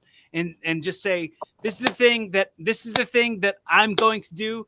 And I tell myself, and then I go do it instead of just like getting lost up inside of, I want one of these days I'm going to do this or do that or do this or do that. I'm just doing all of those things. Right. So, yeah, I imagine it'd be a whole bunch of things combined. Me, all else fails and it all, crashes and burns tomorrow and, I don't get to wrestle again. At least I will have all the times I could look back and say that I thought I was experiencing burnout, that, you know what I mean? That at least those two things met, that I had my fill or I had had enough. Because I think for the rest of my life, I'll always be watching like guys being interviewed or, just some matches that they had or them sharing personal stories or them doing podcasts. Like I'll have that for the rest of eternity. Like pro wrestling will never go by the wayside of like roller derby. You can find local people that do like roller derby stuff, but it's never going to be like the same as like a wrestling indie show, and like, if God forbid, if all the fans of wrestling just kind of like faded away, I always kind of looked at it like we got to do what we wanted to do, which was just simply wrestle to begin with. And as long as you've broken even, I don't see any harm in doing that because then at least you broke even. No guarantees also were made to you breaking in. So I think also in a past life, I must have been some type of warrior or showman or something like that. It just feels so deeply inside of my DNA that like it's something I have to do. And I just felt that like, I guess wrestling wise, we are that we're like the only culture out there that views scars as something ugly or a blemish. We're not. So to me, it was like I don't have any tattoos, so I thought the scars always, to me anyway, look cool and they have like an interesting story to tell. But like wrestling itself, like keeps me in pretty good like cardio shape, even if it's just going there, running the ropes, or just monkeying around with friends of mine and that kind of thing. Keeps you in shape, and I tend to lean more toward the lower impact stuff. Although I'll do stuff that's for no reason, just stupid at times, but like a hard headbutt to a guy. Yeah, I mean, like, why would you do that? Like, you didn't have to prove anything to anybody by doing it, or to me, it was like a learning process of like, and he still brought it up even today. When we were working out, he's like, that headbutt that time. I was like, huh? And he goes, do you remember the headbutt? I was like, oh my God, yeah, I do. And I was like, but it all ties in with the whole, his first foray into, the barbed wire that he took or that he went into. I was like, you see now, you get away with it and it becomes addictive. You're like, let's use more barbed wire and let me jump off something higher, and it's who's the marks here? Who, who, for what? You don't have to do that. You realize that, right? Like, I guess if you're not going to get noticed by doing that because everybody's done it already. Right. Everybody who was going to get noticed for doing those things has already been noticed. Already been noticed for doing stuff far more spectacular or far. Right. It's got to be something from just out of left field. When Joey Janela got noticed because him and Zandig came off that roof, too many things could have went wrong, which is why you don't see people replicating it and being like, let me be the next person to try it or whatever. They heard what happened. And that's with the guy who's done it with experience before. It's like, although looking at a CZW and even Ian Rotten stuff, I don't know what told guys like that they were capable of running their own H2O. Well, I don't understand what tells people like that they are capable of running. No doubt they got enough help and enough good help all around to pull it off. But it's just like, what told these people they were qualified to run their own, do their own on their own. You know, who are they broke in by? Who showed them the ropes? And when you look around some of the people and realize who they learned the ropes from, you're like, oh, no wonder they looked at them and said, well, any dipshit can do that. Anybody can open up their own. I think people go in with good intentions and eventually it just becomes a cash grab for them. I always hated that professional wrestling, you know, it draws in those unscrupulous people that just, I don't care that it's derived from the carny and this, that, and the other. It's just like, no, there's right and wrong. There's being a complete scumbag and being, a straight and narrow guy. There is no area of gray. There is no, well, I'm here to make money or whatever. I mean, you got to look at some people and be like, maybe they started out with good intentions and then eventually they just got to the point where they're like, oh, just any which way I can, doesn't make it right. It doesn't make it right at all. I mean, those days of, oh, we suckered those marks into buying tickets for this. Those days are so far gone. Everybody knows what wrestling is. Nowadays, when it's used for your own scam, it's just more exposed. There's a right way and a wrong way. So I just have a couple more things. And then I'm gonna send you off into the sunset with a hot dog and a handshake. All right. So, dude, you've been around for a super long time. You've been on tons of podcasts. Because I won't go away. You've been on tons of podcasts. On all the podcasts that you've been on, what's the one thing you've been wanting people to ask you, but they haven't asked you? Oh, God, I thought I had everything all covered. I don't know, because people come out of left field with some crazy stuff. And some of it will be the most general, like, who was your toughest opponent? I'll be like, I don't know. I still can't figure it out. I don't want to slight anybody, but no, there's so many times people have asked me the story of getting started, and they don't realize that, like, I gotta go and tell them. First, I went to Larry Sharp's, and then I went to Mike Masters, Rocky Jones. He had ECPW before he sold out his half to Gino Caruso, and then at about that time, I was going to Mike Sharp's place, which Brick Township, New Jersey, and then Bill DeMont. Bill DeMont was Lodi, New Jersey. It was in an old abandoned racquetball court that nobody was using. It's like to have to go through that and explain all those things. It's just like there's no way you got trained by all four. It's like I know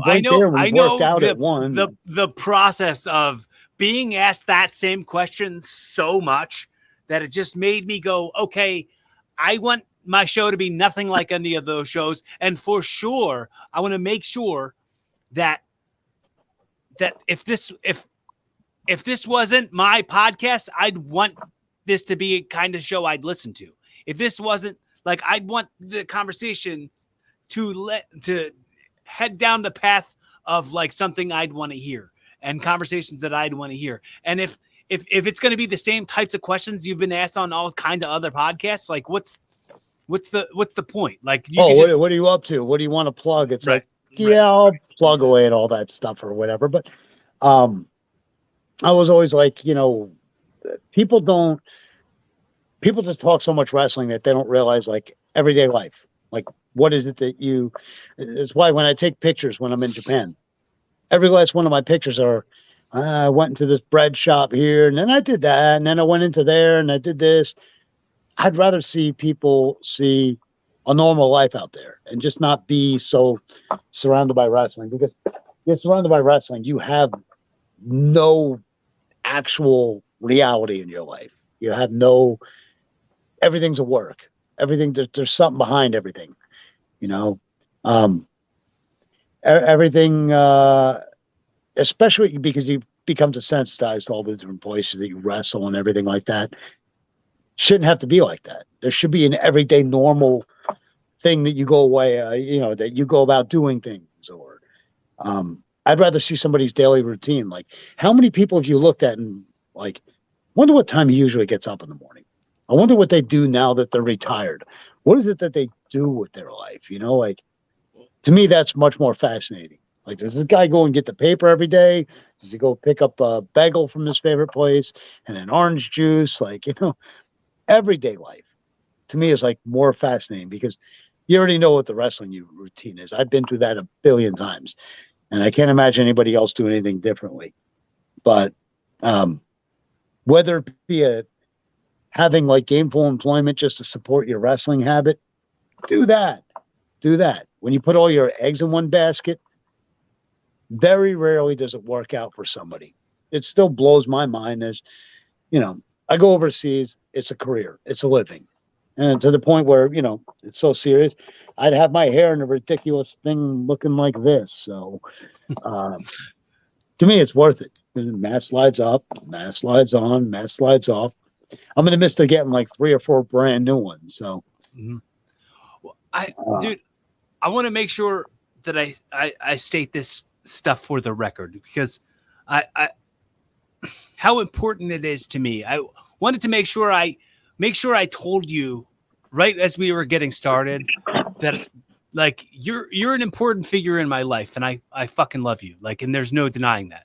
It's absolutely important to me to have that said on the record because I know, dude, like this recording, what we're doing right now, this is gonna outlive us. Right? Yeah. So it's for eternity. Somebody someday will discover this and be like, look at these 2 guys going back and forth. Look at those 2 guys with the long hair. Like, oh, look at this. Oh, I found this podcast. Look at what's a podcast? Oh, it's this thing they did in the year 2022. It was very trendy. It was very this. It was very that.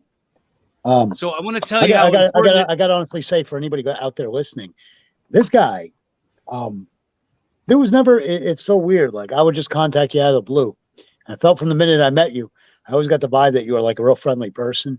But it was one of those weird things where it's like not too much too fast. Otherwise, these people will be like, well, what's this guy about? What does he want or whatever? You don't realize it's just genuine friendship. It's just, one person. When I say mankind, I don't mean like men. I mean like human beings.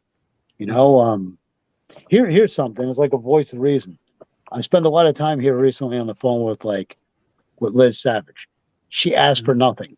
You know what I mean? It's just somebody that you interact with on a daily basis, and you tell them this and you tell them that, and just from one person to another. Ask Liz Savage about our trip to Jerry Springer. And I'll tell you about mine too. Oh man. Oh no, I don't feel like getting up to go run and then bring it to you. I have a picture of it. It's a poster from Connecticut. It's me and Tiger Mulligan against Joe Rules and Bulldog Blansky, and it's billed as the Battle of the Jerry Springer guests because we had all recently been on Jerry Springer around that time. Yeah. That was 98, 99. Yeah, I was just up here visiting family, and then I wound up doing like a couple months of like Chubb Institute, like one of those units, because by then, other than when Prodigy first came out, I had no computer, anything. I think that it came through Sammy, actually. Sammy got that for us. Yeah. It was through osmosis. Like we were in the same realm of clique of women at the same time or whatever. Mm-hmm. But yeah, Sammy was one of the strengthening things. And even on a personal note, I remember a couple months ago, I had done a podcast like this, and I just told the story of me bailing on his wedding. I was like, this is just for people to know. So I went and I told the story of that. It wasn't in a way to bash a mutual, somebody that you knew, somebody it's probably one of your best friends. It wasn't in a way to slander them. It was a way to get the story out there of what happened. Because I've been asked so many times over the years, and I'm just like, don't even. Well, was this when you contacted me about talking to him and yes. We connected you guys? Okay. Yeah, and it was weird because it was mm-hmm. between you and somebody that the internet community, because the guy that has this podcast, he'll just take a shit on people and he'll be like, I don't care. I'm not a wrestling fan anymore. This is the way I see it. I was a biggie. He's a huge CZW fan. So to watch him just as the years went on, it just go and just turn into what it did. Mm-hmm. he was a guy that was disheveled because how many VHS, how many DVDs this guy probably bought over the years supporting the product, always being there live. And then you watch something that you're so impassioned about and that you love so much, and you watch it become so bastardized and this, that, and the other. Well, long story short, you put me in touch with this guy, and I just wanted to clear the air. I was just telling what happened. I wasn't, trying to slander anybody in any kind of way.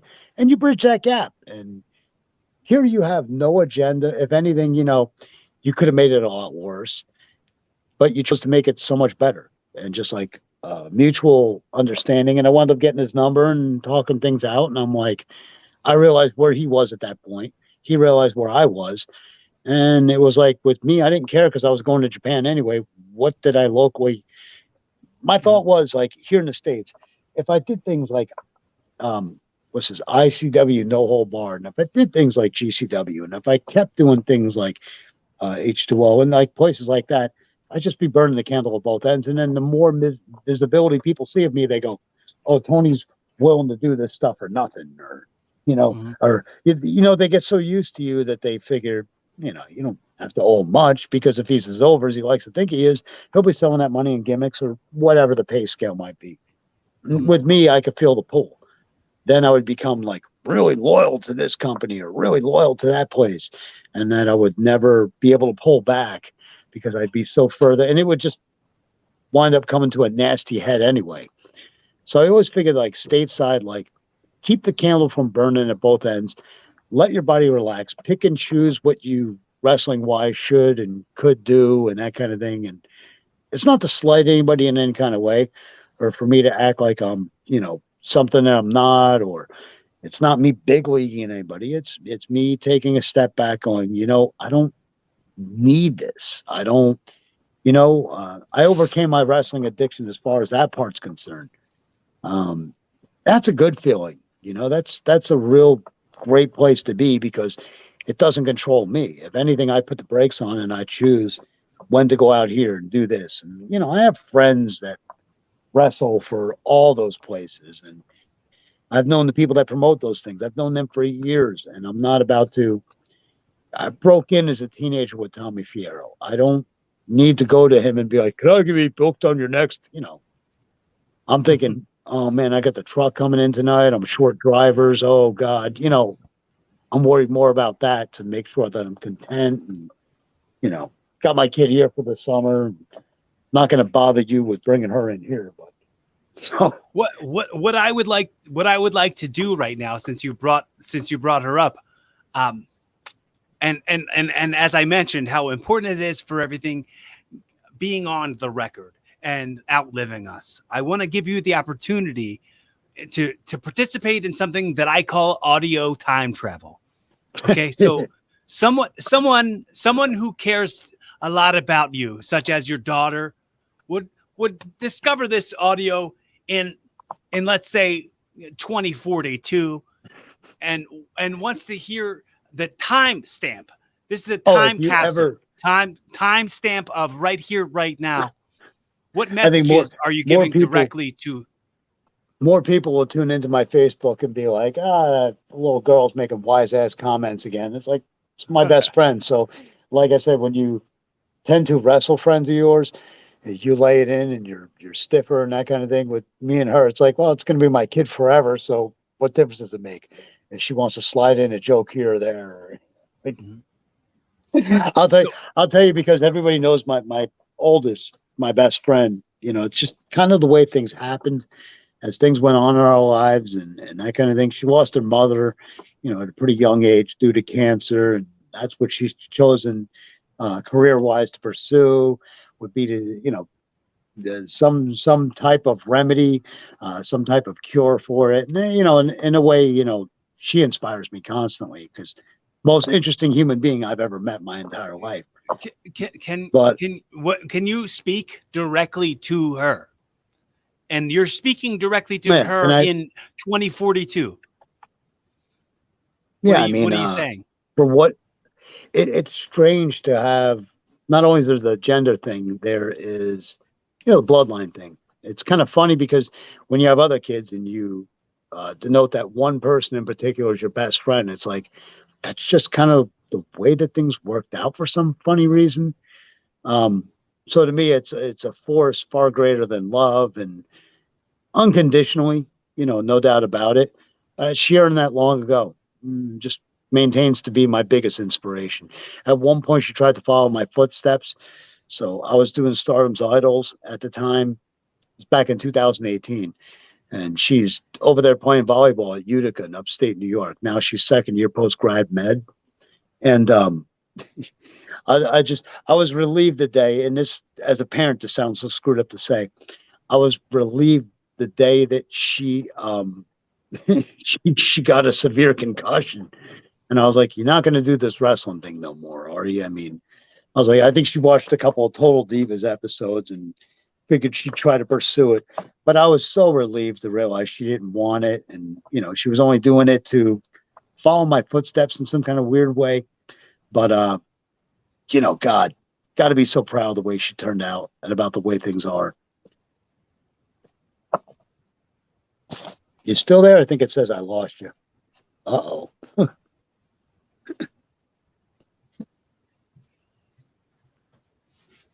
Hang on, I'm just peeing. I just Oh yeah, I just got the message. It said you're peeing.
Hey. All right. So all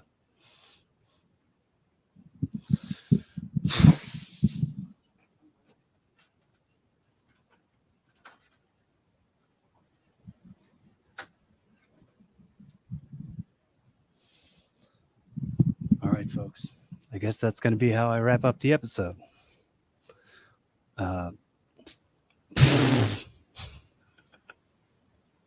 Studio. So at what point did it cut me off?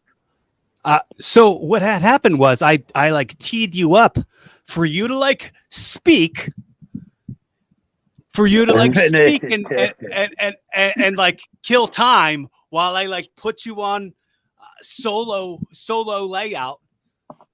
And it lost me somewhere. I don't even know audibly the last place that I got to. I don't know audibly the last place I left off. I wouldn't mind repeating the same thing. That's no sweat. Go ahead. I'm starting to wrap up. Yeah. No, I know. I told you with me and the way that I tend to ramble, I mean, I could just go on and on and on.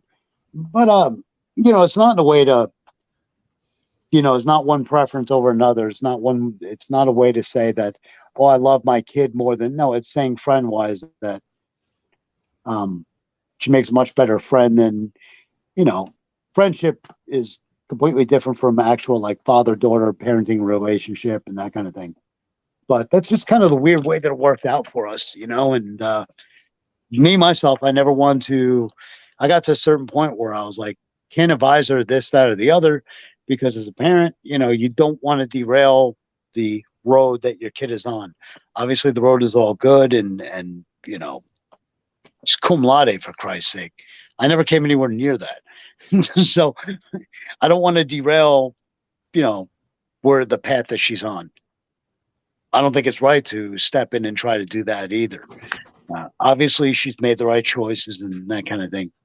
And I try to keep her about as far away from wrestling as possible, which is why I'm. How strange is it as a parent to say, "I'm glad my kid got a severe concussion," because she opted to bail out. I'm thankful for that. You know, if she's going to use anything athletically to her, let it be for a major university or something like that. You know, let her parlay her passion into what she's good at, you know, sporting wise.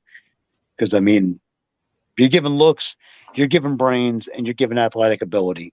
You know, I don't think there's any much more that I should, you know, that I could step in and advise her of what to do, unless it's something financially to build credit or something along those lines that she hadn't figured out herself.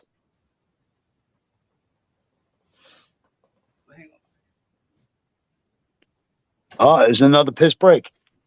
No.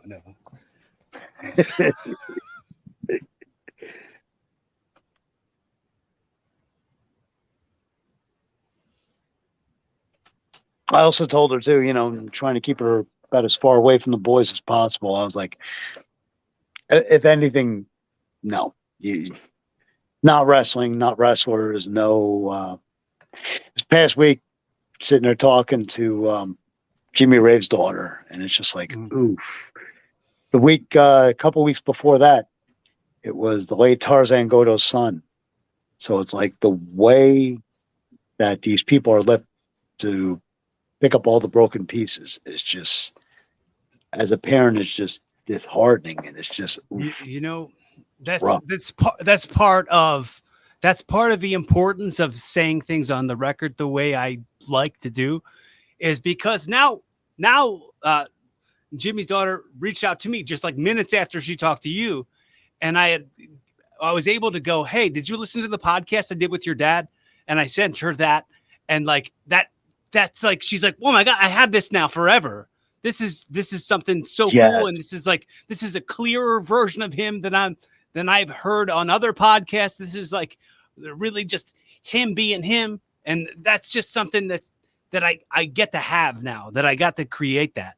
It prompts me to go back and listen to it myself. Believe it or not. It's a cool motivation for me to continue to beat my drum the way I do. And that's exactly part, going back to answering that question about like what keeps me going. And it's not just about what keeps me going in the ring, but it's what keeps me going with all the things that I'm doing, because it's really like each one of those things is serving the other thing. I'd like it to be cyclical in that way.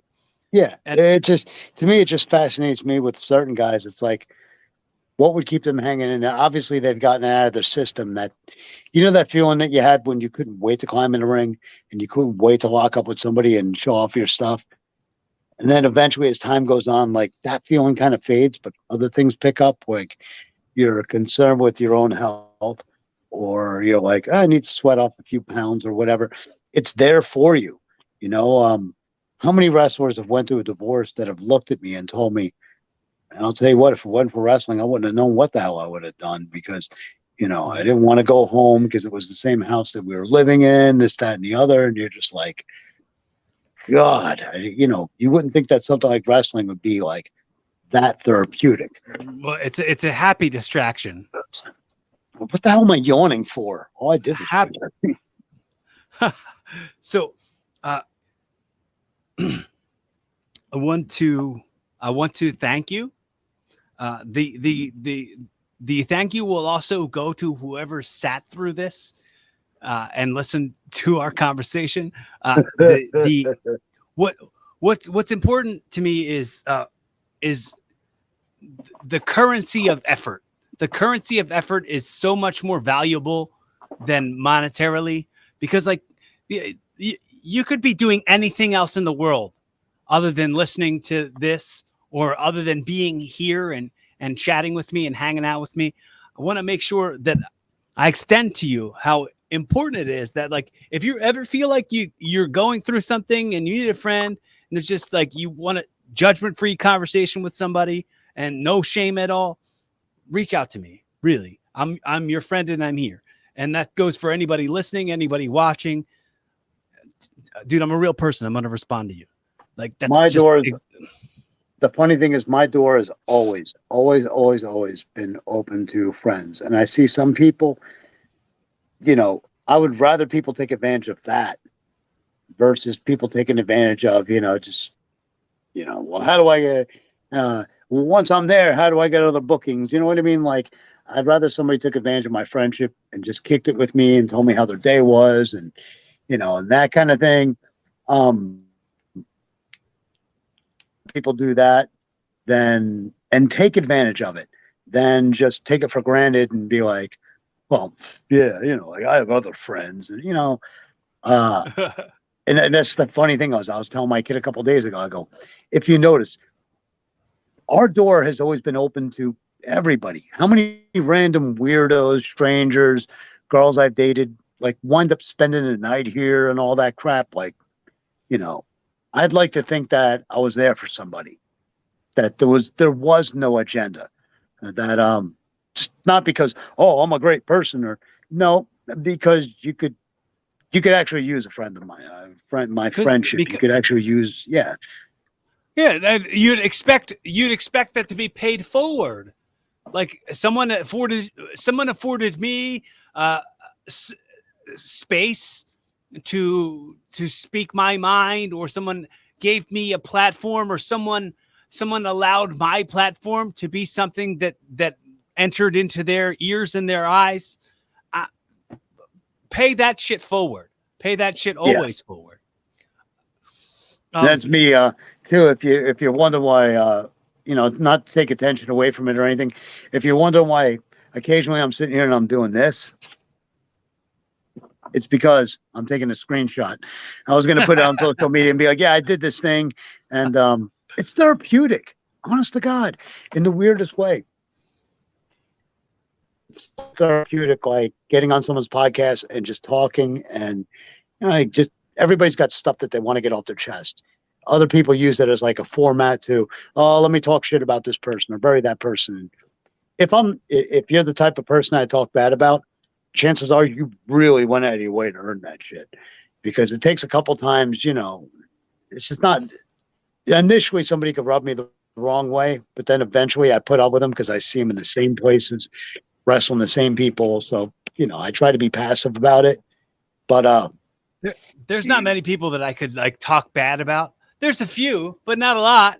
Me too. And there's a handful where on public record, I'm like, screw that guy. What an asshole, like, but I don't use it as I never use something like this as a forum to be like, let's just trash on this guy and the truth.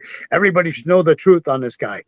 If people don't know by now, somebody else who has a far worse agenda, who's far more pissed off, who got ripped off for far much more, or what have you. I'm just the guy to either stand there and back it up, or the guy that's going to offer my side of the story, what happened with me, or what have you. I'm not the kind of guy that's like, yeah, I'm going to get even with him. I'm going to fucking bury him on this podcast. Funny enough, Tone, the way we wrap up the show, the way we wrap up every time is like, I'll tell you that hypothetically I've gifted you this show. And this has been the first episode of your new podcast, Evolving with Tony Myers, episode 1. In a very Jerry Springer's final thought. What's that? I know at one point you're going to walk me through how to get my own podcast, and I'm just like, there's already a plethora. There's already enough hosts out there like Corey Couch could do far better than me. But well, you see, man. No one else has your expertise. No one else has lived the type of life that you've lived. Nobody else had as much passion. Nobody else had common sense.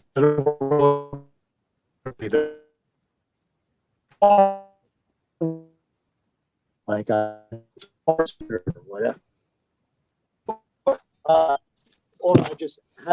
Or I just like refuse to grow up or something, or refuse to go away, or So in a very Jerry Springer's final thought type of way, How would you do the wrap everything in a pretty bow and give us the most valuable takeaways to evolve to a better version of ourselves tomorrow than we are today? Well, no matter what it is, whether you, oh God, I want to quit smoking. Oh gee, I want to stop using recreational drugs. Oh man, my resolution should be, eat healthier or whatever. It's like, well, guess what? If you think you're hungry and you look at something and you go, oh God, that's basically crap. Well, then guess what? You're not hungry. Um, if you don't have the money to do drugs, you better find a new habit or a new hobby because obviously you don't have that kind of money to be using that kind of strong drugs or what have you. I mean, the way I've always seen it is, it's always out there, man. The yin and yang sign, the balance of mankind. Boy, it applies to so much of life where you don't want to overexceed in this, that, and the other. I have literally, and I sat and I watched it through Corona too, where people have just gotten themselves in such terrible shape or stay so inactive. You're not doing it for cosmetic purposes. You're doing it because it feels disgusting if you're going to haul around 330 pounds of just, dude, that's like me or you strapping like the inside of a waterbed to ourselves and walking around with it every day. Like, geez, it's not doing it for any kind of cosmetic, nothing. It's as if to say like, hey, one, you accomplished something, and two, it'll add some years on your life. So, I mean, no matter what it is, you're going to have to balance it out and do it in moderation. I've learned that so much the hard way. And I don't even know if I'm putting it into the right words right now because I've never thought about it out loud. I've always just, walked along a street and just kind of, gotten a walk in and then be like, how would I put this into thought? How would I put this into words, my thoughts right now? So I don't even know if that came out all right, but makes perfect sense to me. Now, normally I ask if you have any impressions, and ask that inside of that impression, say the catchphrase of the show, how we wrap up every time, would normally be fun, have safe, keep evolving. But I was going to ask you if you could say that, but in Japanese. What was it? Be safe. Be fun, have safe, keep evolving. いつも楽しみです。もちろんです。いつも私のポッドキャスト大丈夫問題ない。コーディキャスト、どうもありがとうございます。どうもありがとうございます。In other words, have fun. Yeah, 楽しみです。Yeah, be safe. 気をつけて. Best way to say it. 気をつけて. Be safe. Be careful. When you're doing something, use that precaution. 気をつけて. Which has to be pronounced and said that way. Otherwise, the word means nothing. It's almost like you're mocking Japanese when you're actually saying it out loud like them. Daijoubu? Mondai nai. Not a problem. No problem at all. Thank you so much. Thank you so much for doing this. Here's another good one. Yeah, buddy. As in, I understand. I got what you mean. Yeah, buddy. That was always a funny word to me. Whenever I would listen to him pronounce it, I'd be like, what? Like, yeah, buddy? Yeah, buddy. It means, oh yeah, I hear you. I hear you, man. All right, everybody. Thanks so much for all your attention. The currency of your effort is very much appreciated. Make sure you hit the like and subscribe, comment so that I know that you exist. Follow me on YouTube, youtube.com/Corey Castle, on all the other platforms at Corey Castle, CORYKASTLE, as it says right here on the screen if you're watching the video. Be kinder to yourselves. Be kinder to everybody else. Be fun. Have safe. Keep evolving. Thank you so much for the platform. I still you. feel I owe you, man.